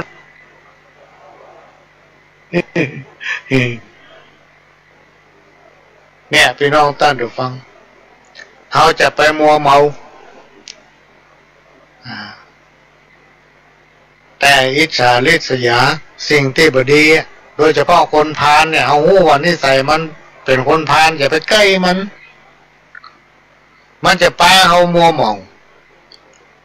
จิตใจเขาจะตอมครูบาอาจารย์อิจฉาริษยาเนี่ยมันบดีเพิ่นว่ามันบดีก็หื้อหนีไกลเลิศทำให้เกิดสุขรู้โตดทุกข์บ่ผันแปรแก้ปัญหาทุกผิดคิดหูตันจักนำชีวาเอาตัวรอดให้ปลอดภัยภัยไร้ปัญญาจักปาทุกข์บ่สุขีตึงความชั่วความบดีบอกว่ามีอยู่ที่ตรงไหนความโง่เขาเศร้าโศกจะโทษไผเป็นทุกข์ใจเจ้าค่ำจนวันตายสิ่งไหนเตียวงูมันจะทำเอาเป็นทุกข์พี่น้องท่านผู้ฟังจะไปใกล้มันหนีมันไกลๆเราเข้าไปใกล้มันจะทำเอาทุกข์อกทุกข์ใจลงอันใดที่มันเป็นกิเลสที่มันจะปาเราตลอดปดปึงแล้วก็ปะเข้าความทุกข์ความยากเนี่ยพี่น้องท่านผู้ฟังมันเป็นธรรมดาคนเราจะต้องมีความทุกข์ความสุขเป็นธรรมดาแต่ว่าบางอย่างที่เพราะว่ามันบดีเนี่ยเขาสามารถหลีกเลี่ยงได้นะหลีกเลี่ยงได้อันนี้ก็มาฝากในวันนี้ผู้ใดประพฤติธรรมทำอยู่หู้รักษาทำก็มาคุ้มครองให้ผ่องใสเหมือนมีมิตรดีอยู่เป็นคู่ใจป้องกันภัยเตือนมิตรคิดระวังคอยจี้ถูกจี้ผิดเป็นเหมือนขอบเขื่อนกำแพงบังด้วยพลังแห่งธรรมะและผลของกรรมดีกรรมที่เราได้ทำมาเนี่ยพี่น้องท่านผู้ฟังมันบัดเงาที่ตามตัวเราดังที่กล่าวมาแล้วเรายังกึดมาได้เลยว่าเมื่ออดีตชาติเราได้ทำอย่างมาพ่อง เราได้ทำอย่างมาพ่องมันถึงมีถึงดีถึงให้พี่น้องท่านผู้ฟังในเมืองคนเราเนี่ยเวลาศาลเปิ้นจะตัดสินอย่างเนี่ยเปิ้นก็ต้องมาพิจารณาถึงความดีความไม่ดีแล้วมาจั่งกันว่ามันครึ่งกันก้อยแต่ในโลกวิญญาณเนี่ยมันหมีพี่น้องท่านผู้ฟังถ้าไผ่ดับจิตตายไปเนี่ยมันหมีต้องมาพิจารณาความดีความชอบอันนั้นอันนี้นี่หมีเนี่ยเพิ่นถึงบอกว่าเวลาคนเฮาเนี่ยอาจจะเสี่ยงจิตจากโลกไปเนี่ยอำนาจแห่งกรรมเนี่ยมันจะจักนำไปพี่น้องท่านผู้ฟังเปิ้นถึงนิยม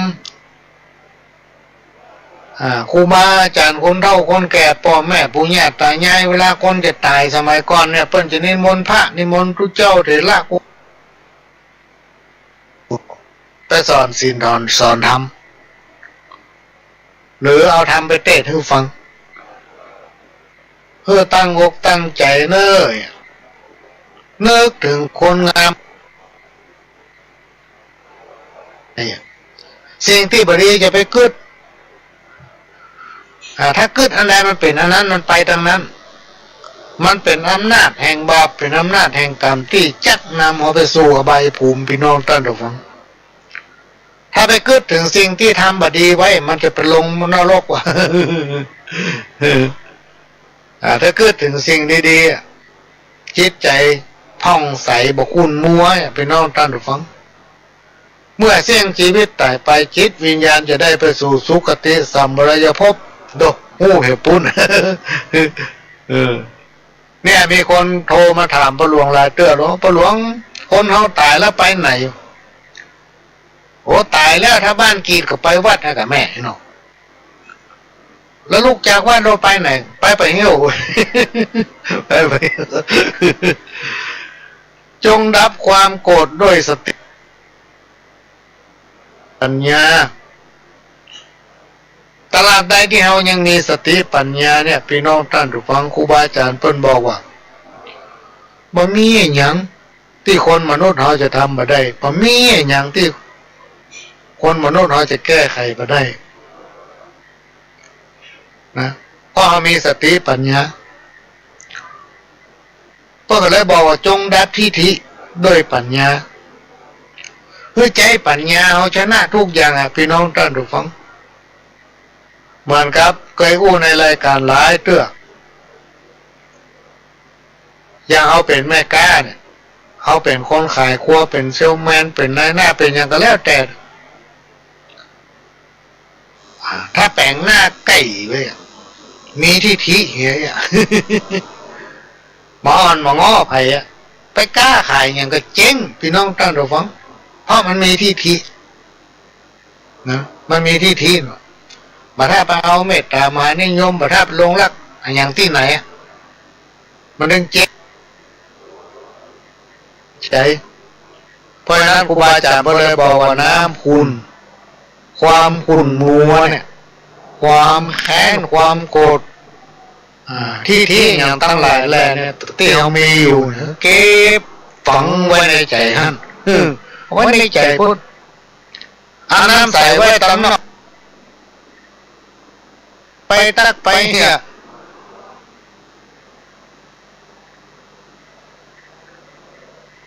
เหมือนกันมีอุ้ยนั่นตามน้ำพริกไปขายกันน้ำพริก5น้ำพริกบดหัวเน่าน้ำพริกบดเกลือส้มน้ำพริกนุ่มน้ำพริกหอมลวกผักแต่เป็นมัดเป็นเอานี่กับแม่กันนี่ผู้ดีกับได้ฟังกับม้วนเขาก็เต็มใจซื้อบางทีพี่น้องท่านฟังประหลวงนี่ไปหลายเตื้อนะไปโดนใส่นี่นะเขาถามว่านี่เท่าไหร่มุ้ยปากแต่เขาว่าเยอะกับบอกว่าจะว่าป้ายเนี่ยนะผมบอกบางทีเอามาหานะพี่น้องท่านฟังเขาถามว่านี่เท่าไหร่มุ้ยปากแต่เขาเลยซื้อสักคำเอาใจคนใบหรอกเหี้ยพี่น้องท่านฟังเพราะนั้นจงดับทิฏฐิเขาจะมีทิฏฐิอย่างไรก็จ้างด้วยบางทีเอาโกรธเอาแค้นเอาเครียดครูบาอาจารย์เปิ้นบอกไว้สอนไว้ว่าให้ดับน้ำตา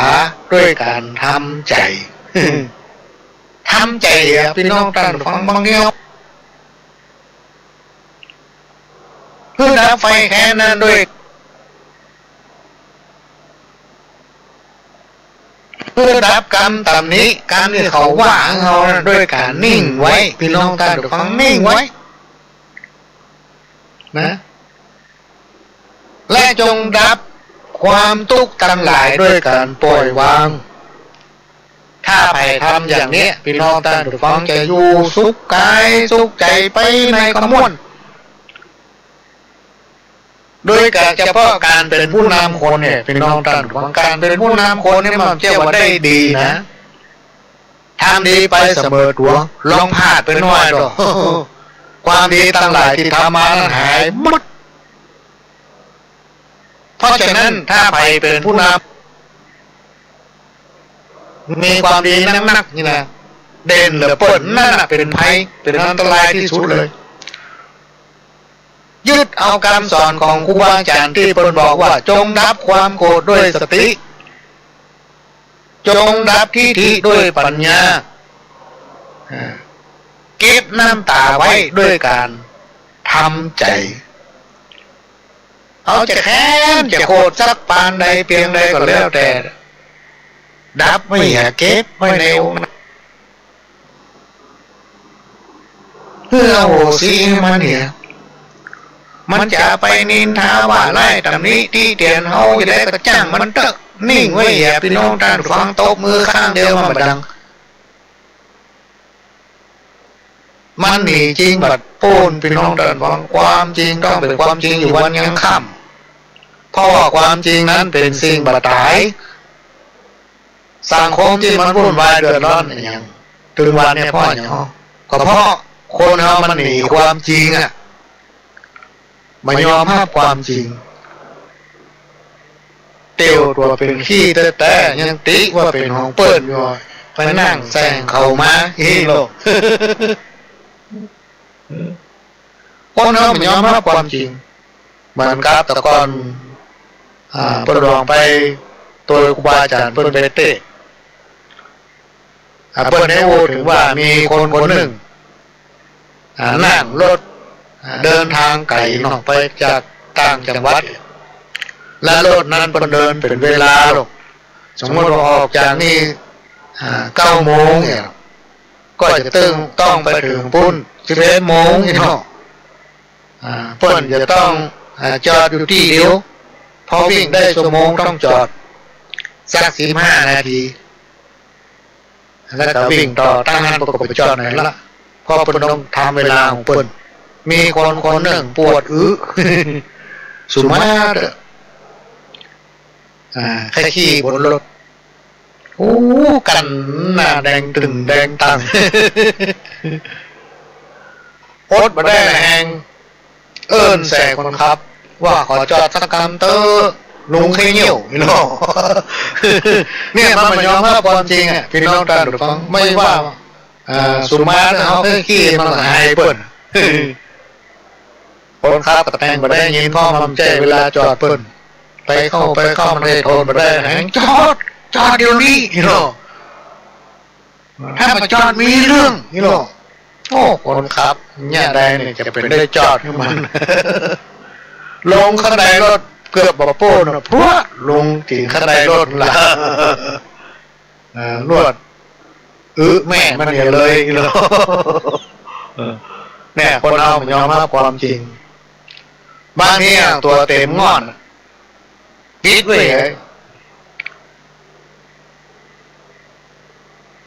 เรื่องตัวนี้ทำเป็นหมูเนี่ยมันมีนะพี่น้องท่านผู้ฟังคนเขาเนี่ยครูบาอาจารย์บอกว่าเหมือนไก่พี่น้องท่านผู้ฟังลองนึกพอเถอะบ่มีไก่ตัวไหนที่จะคุยออกไปข้างนอกมันจะคุยเข้าหาตัวเก่ามันติ๊กๆบ่มีไก่ตัวไหนที่จะคุยไปทางหน้าคุยกับคนอื่นอันนี้ก็เอามาเล่าสู่กันฟังก่อนจะถึงกรรมสปะนะพี่น้องท่านผู้ฟังก็จะครับซึ่งก็อ่านไปหลายเรื่องเหมือนกันนะแต่ว่านี่เป็นทรงมาใหม่เขียนทรงมาใหม่กินข้าวแรงแล้วอีเกี้ยวมาหาบอกว่าบาทาผัวมันขี้เหล้าเดือดว่าต่อยตีไล่บุบลูกเต่าให้โลดลงเงินเศร้าคนขี้โมโหโกธาเดือดเงาบุบเผียวหม้อเข้าเตาไฟบุบถ้วยบุบจอนหม้อหนึ่งซึ่งไหหม้อเข้าเตาไฟลุปังแตกบ้างข้าเจ้าถูกอุ้มลูกหนีไปนอนอยู่ห้างกลางดอนนามืดมิดฝนก็ซ้ำมาตกหัวอกก็มาคิดจักห้องไผได้สักคนซ้ำฟ้าก็ห้องฝนก็พอฝนลมก็พอลมหนาวเย็นจุ่มเสียงข้าเจ้าขอไขสารฮือที่เพี้ยนต่างฮือคนฟังหูไว้ลูก7-8 คนห้องก็ได้ใจมอกพ่อน้องได้ยังมีสั่งสอนลูกนั้นมันมีแต่ตี บสอนดีๆเหมือนเพื่อนเจ้าบ้านข้าเจ้าตุกใจอยู่แต่เสียงทานหาว่างสุขบานยากนักหูถึงเข้าของเงินทองสิ่งทรัพย์มันจะมีได้จะใดเหล่าจีนมีไก่แสนไก่ข้ามืดเพียงใดซะเอาจนได้ข้ามมาแล้วเอ๋ยลูกเนื้อก็ให้เป็ดหมูวัวควายก็ผัวข้าเจ้าไปซ่อหาเลี้ยงต้องกินอู้กันดังมันสั่งบักกึดลูกอยู่ตั้งหลังบ่มีสักกำอาหารยัดใส่หากไปเมื่อแรงไก่กามาเมื่อเจ้าจิ้งจะปิกปอกคืนมาข้าเจ้าโมโหโกธาเดือดแง้วพอมันมาถึงก็วิ่งเข้าเตาไฟกำเอาโคกพริกไล่บุบหม้อนึ่งซึ่งไหบุบควายเตาไฟบนเรืออย่างซักหน่อย อันนี้ได้ผัวคิดเล่าผัวเวลาไปนี่ไปหาได้เงินได้ทองมาพากันไปกินเหล้าเรื่องเป็นเรื่องฟูงอยู่ด้วยกันเป็นวง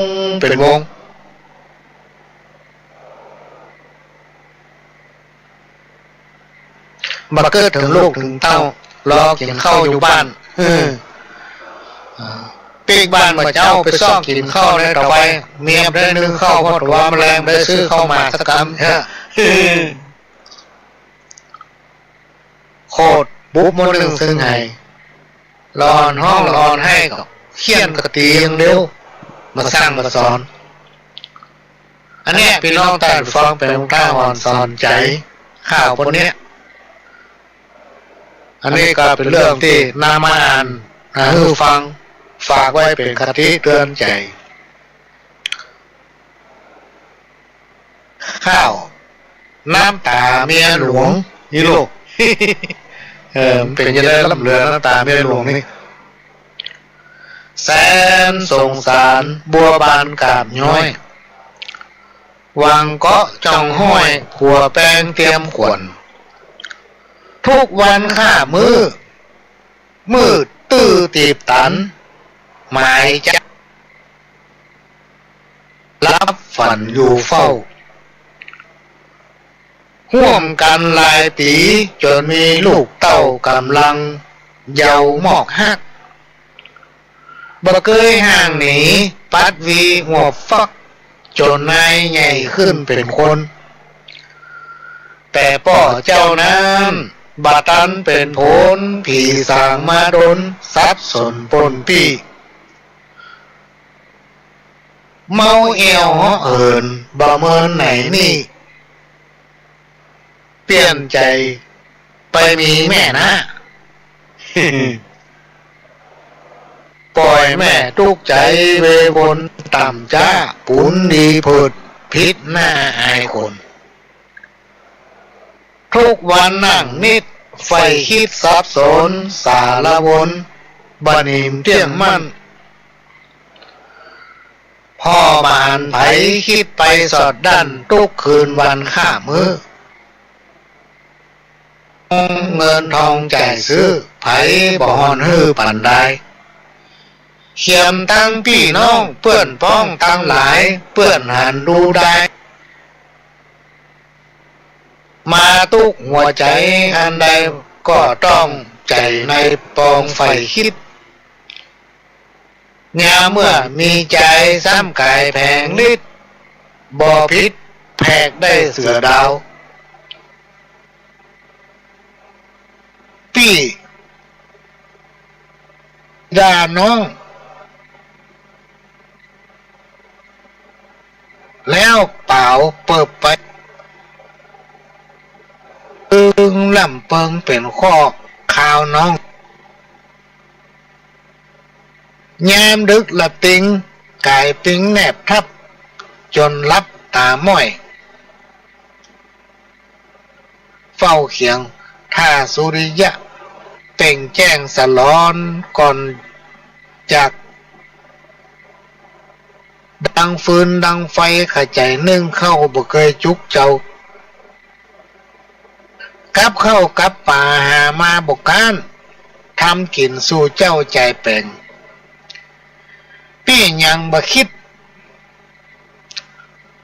ทำจิตนายแหนงไปหลงฮักแปลงเมียน้อยเหลือค่าใบอินดูตาใบอินดูหน้าเมื่อป่างข้าวคาหยาบตุกลูกห้องป่อเอ้ยแม่เลยกุนมุกสะดุดเมื่อหน้ามาวนนึกหาสิ่งทรัพย์ก็อับก็โจรจักเป็นผจญสองคนลูกน้อยน้ำตาเมียหลวงขปวงดอกสร้อยน้องไหลยาวลอยล่องน้ำลงแผ่นพระสุธาไหลมาดังน้ำสมุทรตากว้างกงกาโอ้พี่น้องตาดูฟังอันนี้มันมีแต่หลายคนเปิดมาอูฟังโอ้ก็เป็นในดูเนาะ10 นิ้วเข้าหากันมีอย่างซากอย่างตั้งคนตั้งมันมีอยู่ลายหนึ่งบุญมหาประหลวงถึงบ้านพี่น้องตั้งดูฟังโอ้ขอช่วยเตอะขอช่วยลูกช่วยผมกันเตอะตายแน่ให้พ่อมาช่วยผมนะไอ้โลก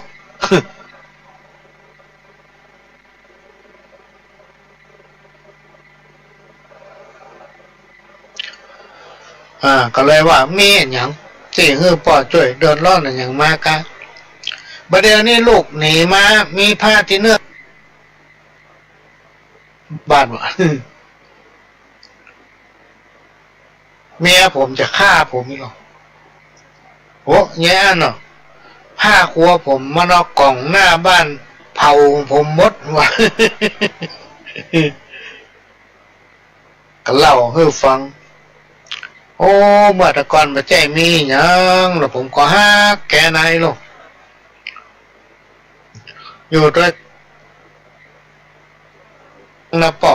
อันยังก็มีหมดประเดี๋ยวนี้ลูกล่ามีไม่ยิงเนี่ยมาหุ่มมาชอบมาฮักผม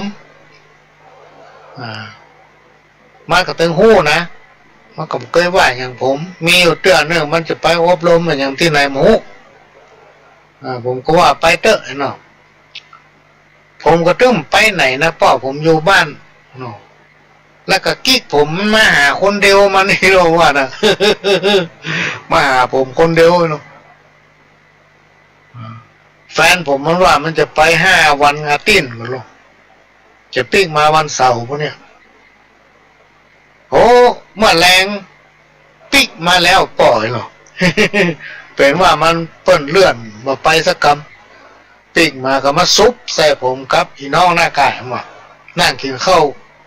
ด้วยกันกินเหล้าด้วยกันมันก็โคตรที่หลงห้องผมขึ้นมาถามครับป่อผมก็อู้มันตามซื่อนั่นแหละว่ามันประจ้างเนี่ยใดเปิ้นมาหาบ้านเนาะมาแต่ว่ามาแรงนี่บ่ได้เมียผมก็ถามผมก็อู้มันฟังหมดไหนหรอกมันเปียก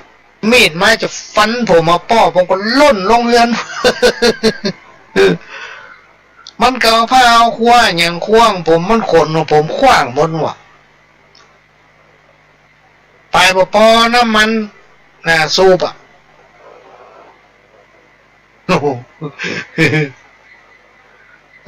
ก็เลยบอกว่าโอ้เฮาก็ฮักลูกฮักเมียลูกมีอย่างก็ต้องซื่อสัตย์ต่อกันอันนี้ถือว่าเฮาทำผิดนู่นนี่น่านะพ่อผมผิดไปแล้วแต่ผมก็อู้มันฟังหมดผมสารภาพหมดเลยนะพ่อไอ้เนาะอันนี้มันโทษประหารชีวิตโลไอ้เนาะ โทษประหารชีวิตถ้าเอาสารภาพนี่ไม่แง่อย่างมาได้นี่เขาสารภาพมันก็ประหารชีวิตคำเดียวกันฮะ ข้อได้เป็น5-6 เดือนบวชพี่น้องท่านฟังจิ้นจะเคลียร์มันลงตัวได้เนี่ยเหมือนกับข้าวบนเนี้ยหน้าตาเมียหลวงเนี่ยยามบ่มีตุกก็ตุกด้วยกันเกลือก้อนเดียวก็กัดกินคนก็กินกันนั่นพอเป็นดีมีห่างขึ้นมาหนีไปอยู่ด้วยบ่อินดูตายอินดูหน้าเมื่อป่างข้าวคาหยาบตุกเ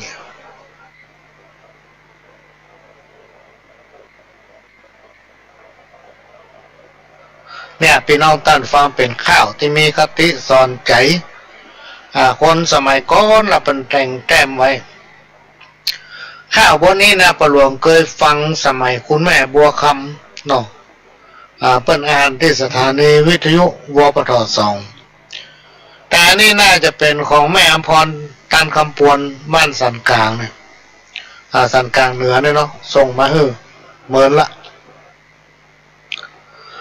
ก็มาฟังกรรมเก่าสักกรรมพี่น้องท่านผู้ฟังตอนนี้เราได้อู้จากันมาเป็นเวลาชั่วโมงละชั่วโมงปลายแล้วเนาะขณะนี้พี่น้องท่านผู้ฟังก็กำลังรับฟังรายการสาระสปะหรือว่าสารธรรมกรรมเก่าจากสถานีวิทยุพระพุทธศาสนาแห่งชาติและสังคมขึ้นเพื่อFM 104.50 เมกะเฮิรตซ์วัดไฟหินตั้งอยู่ตำบลสุเทพอำเภอเมืองจังหวัดเชียงใหม่นอกจากนี้ก็ได้รับการอนุเคราะห์เมตตาจากท่านผู้อำนวยการสถานีวิทยุคลื่นพัฒนาคุณภาพชีวิตของวัดหลวงป่าแดงมหาวิหารได้เมตตาลิงก์เอาเสียงรายการนี้สู่พี่น้องท่านผู้ฟังและก็ได้รับการอนุเคราะห์เมตตาจากสถานีวิทยุโดยท่านผู้อำนวยการสถานีคลื่น98.75 คลื่นธรรมะของชุมชนวัดตองซักตำบลขวางเปาอำเภอดำเนินรายการโดยก้าวกับผมพ่อหลวงสว่างท่าดินจันทร์ประธานเครือข่ายกองทุนแม่ของแผ่นดินจังหวัดเชียงใหม่และ8จังหวัดภาคเหนือประสานงานกองทุนแม่ของแผ่นดินแห่งชาติประธานคณะที่ปรึกษาผู้ตรวจราชการภาคประชาชนด้านต่างๆจังหวัดเชียงใหม่ก็มาพบปะกับพี่น้องท่านผู้ฟังเป็นประจำทุกวันอาทิตย์ตั้งแต่เวลาบ่ายโมงไปจนถึงบ่าย3 โมงสำหรับรายการเมื่อคืนคาดว่าพี่น้องท่านผู้ฟังคงจะเริ่ม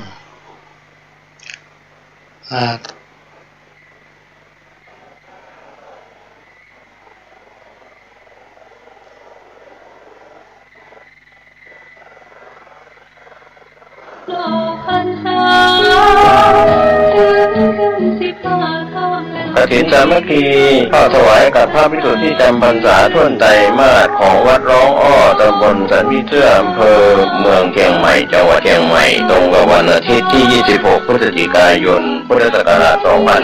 2566 เวลา 10 นาฬิกาก็เป็นงานทำบุญทอดกฐินสามัคคีขอเชิญชวนผู้ใจบุญใจกุศลร่วมงานบุญนี้เป็นกฐินสามัคคีของวัดร้องอ้อโดยพร้อมเพรียงกันความประณีห่างไกลชีวาสร้างเหตุความรักขณะนี้พี่น้องท่านผู้ฟังก็กำลังรับฟังรายการสารธรรมคำเก่าจากสถานีวิทยุกระจายเสียงพระพุทธศาสนาแห่งชาติและสังคมขึ้นเพื่อการศึกษาพระพุทธศาสนาและวัฒนธรรม FM 104.50 เมกะเฮิรตซ์จากวัดไฟหินซึ่งเป็นสถานีของพี่น้องคนฟังทุกท่านเป็นเจ้าของที่เราจะต้องได้ช่วยกันทนุบำรุงเลิกพี่น้องท่านฟังช่วยกันก็จะมาโอ้ถึงเรื่องต่อจากตะกี้ศรัทธาความเชื่อพิธีกรรม เป็นทางจารีตประเพณีวัฒนธรรมของชุมชนความเป็นสังคมชุมชนมีจิตใจเอื้ออาทรช่วยเหลือเกื้อกูลซึ่งกันและกันจึงทำให้สังคมชุมชนมีคนที่มีจิตใจงามพี่น้องท่านผู้ชมเป็นจุดเด่นที่เป็นที่สนใจของพี่น้องต่างชาติโดยเฉพาะในปัจจุบันเนี่ยพี่น้องต่างฟังตอนเนี้ยเริ่มมีพี่น้องต่างประเทศเข้ามาเอี่ยวบ้านเรานะจะหูแดงๆว่ามานักเครื่องบินขึ้นวันข้ามคืนหุ่ง เมื่อคืนก็มันยั้งที่เขากำลังจะหนีบมาแล้วและเอาเข้าไปในเมืองรถติดพี่น้องท่านผู้ชมสมัยแต่ก่อนนี่ไปซื้อครัวเข็นครัวตาลเขาจะหันกับคนทั้งบ้านเขาเนาะไปซื้อถูกซื้อเทียนซื้อข้าวตอกดอกไม้ซื้อหมากซื้อปูประเดี๋ยวนี้ฝรั่งก็ไปซื้อเนาะเต็มกาด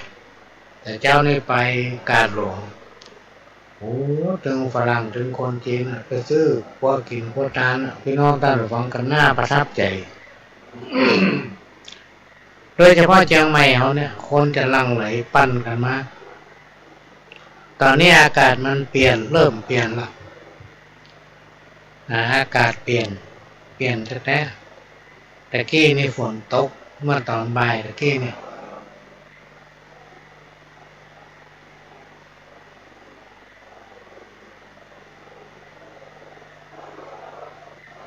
ฝนตกเปิ้นห้องว่าฝนเปลี่ยนฤดูถ้าฝนนี่ย่างจะหนาวเลยลูก ก็จะโม้ถึงเรื่องประเพณีส่งเคราะห์สืบชะตาของทุกปีในช่วงปีใหม่ก็ดีช่วงสงกรานต์ก็ดีช่วงที่เขาทำบุญงานมงคลต่างๆเนี่ยพี่น้องท่านผู้ฟังพิธีสืบชะตาส่งเคราะห์ถ้าเมื่อคนในสังคมชุมชนอยู่ดีมีสุขช่วงเจ้าก็จะมีการบูชาเต้าทั้งสี่เกือบจะทุกบ้านถ้าว่าพูดถึงวันปากปีพิธีสืบชะตาสมัยก่อนแบ่งออกเป็นสามประเภทเพื่อให้อยู่ดีมีสุขมีความเจริญก้าวหน้าไม่ว่าจะเป็นฐานะของครอบครัวความเป็นอยู่ในสังคมชุมชนความเป็นอยู่ในการทำงานในการประกอบสัมมาอาชีพประเภทที่หนึ่งพิธีสืบชะตาเมืองรวมไปถึงสืบชะตาประเทศประเภทที่สองพิธีสืบชะตาบ้านหรือสืบชะตาหมู่บ้านมาถึงบ้านรวมกันถึงหมู่บ้านทำพิธีนี้พิธีสืบชะตาคนบ่ค่อยสบายหรือบุคคลไปเนี่ยการทำงานรับหน้าที่ตำแหน่งใหม่ที่เป็นต้นหรือว่าจะทำบุญบ้านใหม่หรือว่าจะกินแขกแต่งงานก็มีพิธีทางพุทธศาสนาก่อนจะมีพิธีอื่นก็จะมาอธิบายดังนี้ข้อหนึ่งพิธีสืบชะตาเมืองรวมไปถึงประเทศหมายถึงชะตาเมืองรวมไปถึงประเทศคนสมัยก่อนก็มีความเชื่อว่าเป็นการบวงสรวงถวายเป็นเครื่องสักการะแด่เทพยดาเทวบุตรเทวดาที่รักษาบ้านรักษาเมืองซึ่งถือเป็นการแสดงออกหรือหมายถึงความกตัญญูกตเวทิตาคุณต่อเทพพยดาทั้งปวงและบรรพบุรุษที่เพิ่นปกป้องพื้นแผ่นดินนี้ไว้ให้เราทั้งหลายได้อยู่ดีมีสุขเหมือนกันทั่วหน้าประเภทที่สองสืบชะตาบ้านหรือหมู่บ้านสำนักงานร้านค้าคอนโดออฟฟิศหอพักเพื่อให้บังเกิดความเป็นสิริมงคลหรือให้อยู่ดีมีสุข มีความเจริญก้าวหน้ากรณีบ้านใหม่เนี่ยก็ปรารถนาให้คนในครอบครัวอยู่ดีมีสุขถ้าหมู่บ้านก็เพื่อให้เจ้าบ้านทุกหลังคาเรือนในเขตบ้านนั้นอยู่ดีมีสุขประเภทที่สามสืบชะตาคนและบุคคลเพื่อให้คนคนนั้นอยู่ดีมีสุขพ้นจากโรคภัยไข้เจ็บเสนียดจันไรให้มีอายุมั่นยืนยาวสำหรับการสืบชะตาบุคคลหมายถึงพิธีรับขวัญและสืบชะตามีการสืบตามกันมาพี่น้องท่านฟังหลายชั่วอายุคนอีกประการหนึ่งสิ่งที่จะขาดมาได้เมื่อมีซุ้มชะตาแล้วก็จะต้องมีขันผูกมือหรือใบสีชูขวัญตั้งคู่กับซุ้มชะตาเพื่อเป็นการเสริมขวัญกำลังใจเพื่อบังเกิดความเจริญงอกงามทั่วไปถือว่าการสืบชะตามีความสำคัญและทำให้เกิดความเป็นสิริมงคลสิ่งชั่วร้ายเสนียดจันไรอุบัติภัยโรคภัยอุบัติวะกังวลที่มาบังเกิดก็จะระงับกับหายและที่ยังไม่ได้มาบังเกิดก็จำมาบังเกิดหายไปเลยพี่น้องท่านฟังนี่ก็มาเล่ามาโอ้ฟังเหลือเวลาประมาณ10 นาทีก็จะเปิดเทปมาฟังน้อยหนึ่งพี่น้องท่านฟังสักแต่เอาลืมไปโลกพี่น้องท่านฟังถ้าโอ้เหมือนครูบาอาจารย์นี่โอ้ดีถึงวันน่ะหลวงพ่อเป็นว่านะการวันนั้นกับดีวันนี้กับดีไปได้กินอย่างละว่าหลวงพ่อเพิ่งมาถือพี่น้องท่านฟังถ้าทำความดีมันดีถึงวันน่ะโบราณคนเฒ่าคนแก่เพิ่นว่าวันเสียประจำเดือนเนี่ยเดือนเกียงเดือน5เดือน9เนี่ยเสียวันติดกับวันจันทร์เดือน2เดือน6เดือน10เสียวันอังคารวันเดียวเดือน3เดือน7เดือน11เสียวันเสาร์กับวันพฤหัสเดือน4เดือน8เดือน12เสียวันศุกร์กับวันพุธบอกไปอย่างเงี้ยพี่น้องท่านผู้ฟังแต่ว่าก็บอกไปรอบนะโอ้สร้างมาย้อนถามว่าบัดเดี๋ยวนี้วันที่นี้มันเป็นเดือนอะไรยังเหี้ยมั้งก็เลยทำสูตร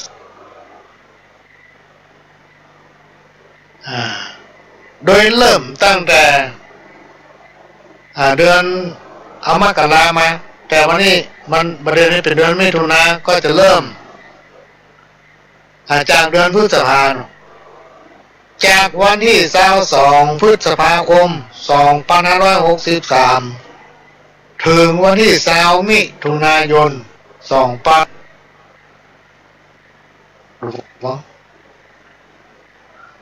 ตั้งแต่วันที่22พฤษภาถึงวันที่20มิถุนายนอันนี้เป็นเดือน9แล้วตั้งแต่วันที่21มิถุนายนไปจนถึงวันที่20กรกฎาคมอันนี้เป็นเดือน10ละเป็นเดือนเป็นเดือน10เดือน10นี่เสียบางการวันเดียวแล้ววันที่19สิงหาคมถึงวันที่17กันยายนนี่เป็นเดือน12เด้อพี่น้องท่านผู้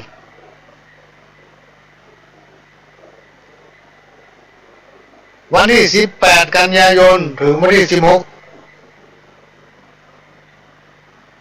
เดือนเกียงเนี่ยเสียวันอาทิตย์ก็วันที่17ตุลาถึงวันที่15พฤศจิกายนอัน นนี้เป็นเดือนยี่ที่เสียวางการวันเดียวก็นำมาเล่าให้ฟังเนอะพี่น้องท่านผู้ฟังมาเล่าให้ฟังอันนี้ก็เอามาฝากไว้พี่น้องท่านผู้ฟัง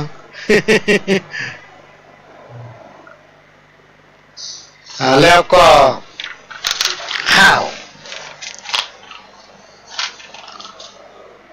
เข้ามาอ่านให้ฟังถามบน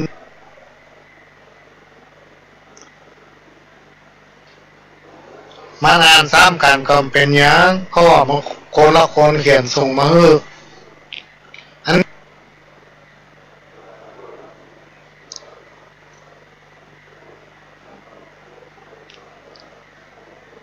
บ้านที่ไหนบอกเปิ้นเขียนห้ามเรื่องพังเพยความตุก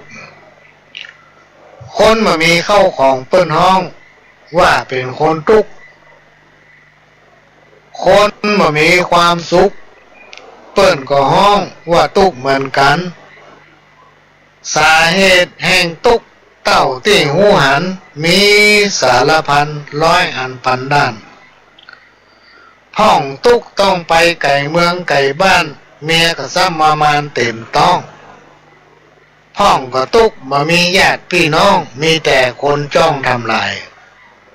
ตุกเป็นลูกกำพร้าตุกพ่อแม่ตายตุกบ่สบายเจ็บหัวปวดเข้าตุกบ่มีหยังมากินกับข้าวตุกปวดนักเบาในรถห้องก็ตุกพ่อห่อเข้าเตมาเป็นมดต้องอดกินข้าวถึงแรงตุกบ่มีจ้อนในยามหีบแกงตุกไข่แห้งบ่มีไผ่จ้าง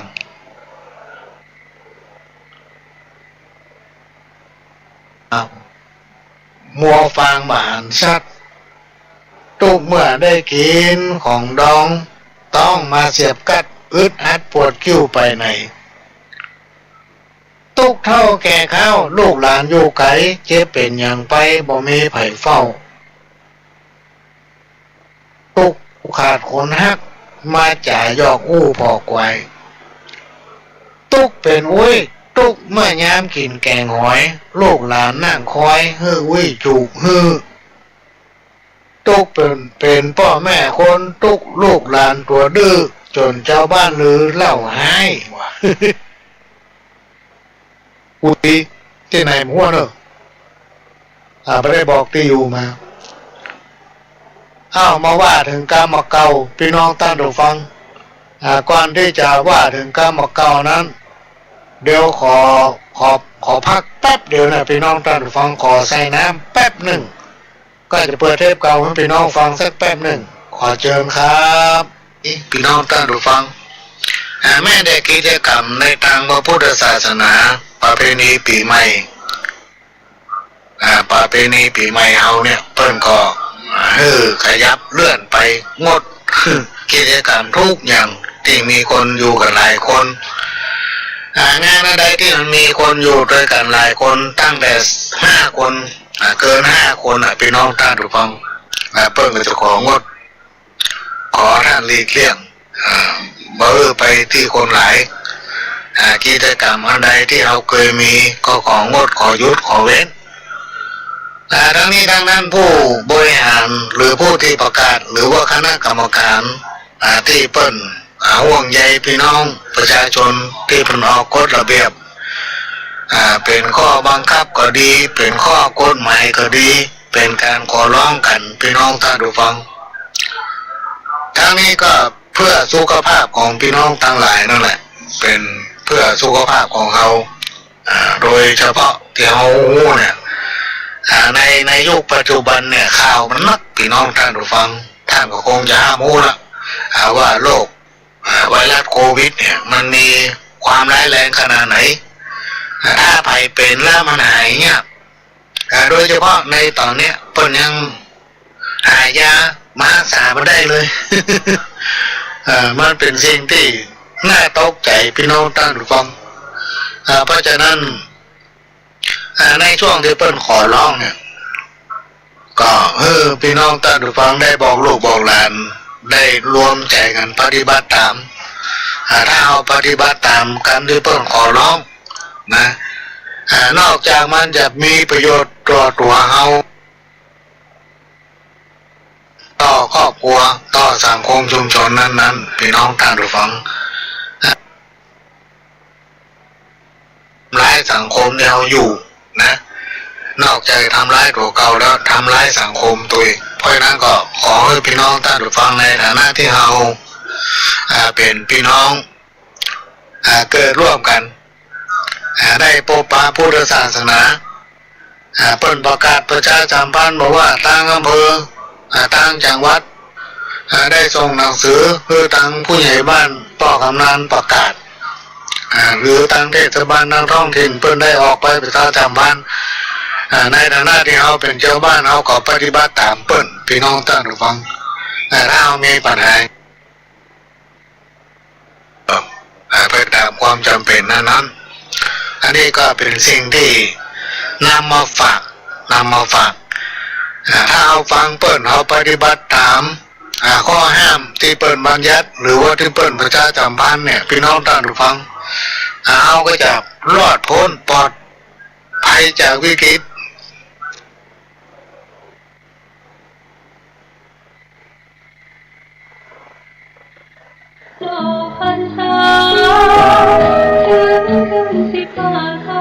กฐินสามัคคีเข้าถวายกับพระภิกษุที่จำพรรษาท่วนไตรมาสของวัดร้องอ้อตำบลสันพิเตื้ออำเภอเมืองเชียงใหม่จังหวัดเชียงใหม่ตรงกับวันอาทิตย์ที่ 26 พฤศจิกายน พุทธศักราช 2566 เวลา 10 นาฬิกาก็เป็นงานทำบุญทอดกฐินสามัคคีขอเชิญชวนผู้ใจบุญใจกุศลร่วมงานบุญนี้เป็นกฐินสามัคคีของวัดร้องอ้อโดยพร้อมเพรียงกันความประณีห่างไกลชีวาสร้างเหตุความกฐินสามัคคีเข้าถวายกับพระภิกษุที่จำพรรษาท่วนไตรมาสของวัดร้องอ้อตำบลสันพิเตื้ออำเภอเมืองเชียงใหม่จังหวัดเชียงใหม่ตรงกับวันอาทิตย์ที่ 26 พฤศจิกายน พุทธศักราช 2566 เวลา 10 นาฬิกาก็เป็นงานทำบุญทอดกฐินสามัคคีขอเชิญชวนผู้ใจบุญใจกุศลร่วมงานบุญนี้เป็นกฐินสามัคคีของวัดร้องอ้อโดยพร้อมเพรียงกันความประณีห่างไกลชีวาสร้างเหตุความช่วงนี้ก็หมดเวลาละพี่น้องท่านผู้ฟังก่อนที่จะนำรายการจากไปก็ขอฝากคำหนึ่งพี่น้องท่านผู้ฟังสถานีวิทยุ FM 104.5 ส่วนแม่กะนั้นเป็นของพี่น้องคนฟังทุกท่านที่เราจะต้องช่วยกันทนุบำรุงตามกำลังของใครของมันอันที่สองก็คือในวันอาทิตย์ที่26 พฤศจิกายน 2566 ที่วัดร้องอ้อตั้งแต่ 9 โมงไปจนถึงเที่ยงพี่น้องท่านผู้ฟังพิธีทางศาสนาจะเริ่มขึ้นในเวลา 10 โมงเกินก็จะมีการทอดกฐินสามัคคีก็เชิญร่วมอนุโมทนาบุญโดยพร้อมเพรียงกันเวลาหมดเวลาละพ่อหลวงก็จะขอนำรายการจากพี่น้องท่านผู้ฟังไปก่อนวันนี้ต้องขอโทษเพราะว่าเปิดรายการเก่าเน็ตบัเสถียร ตัดไปติ๊กนอนรับฝันดีกันคู่คนจาก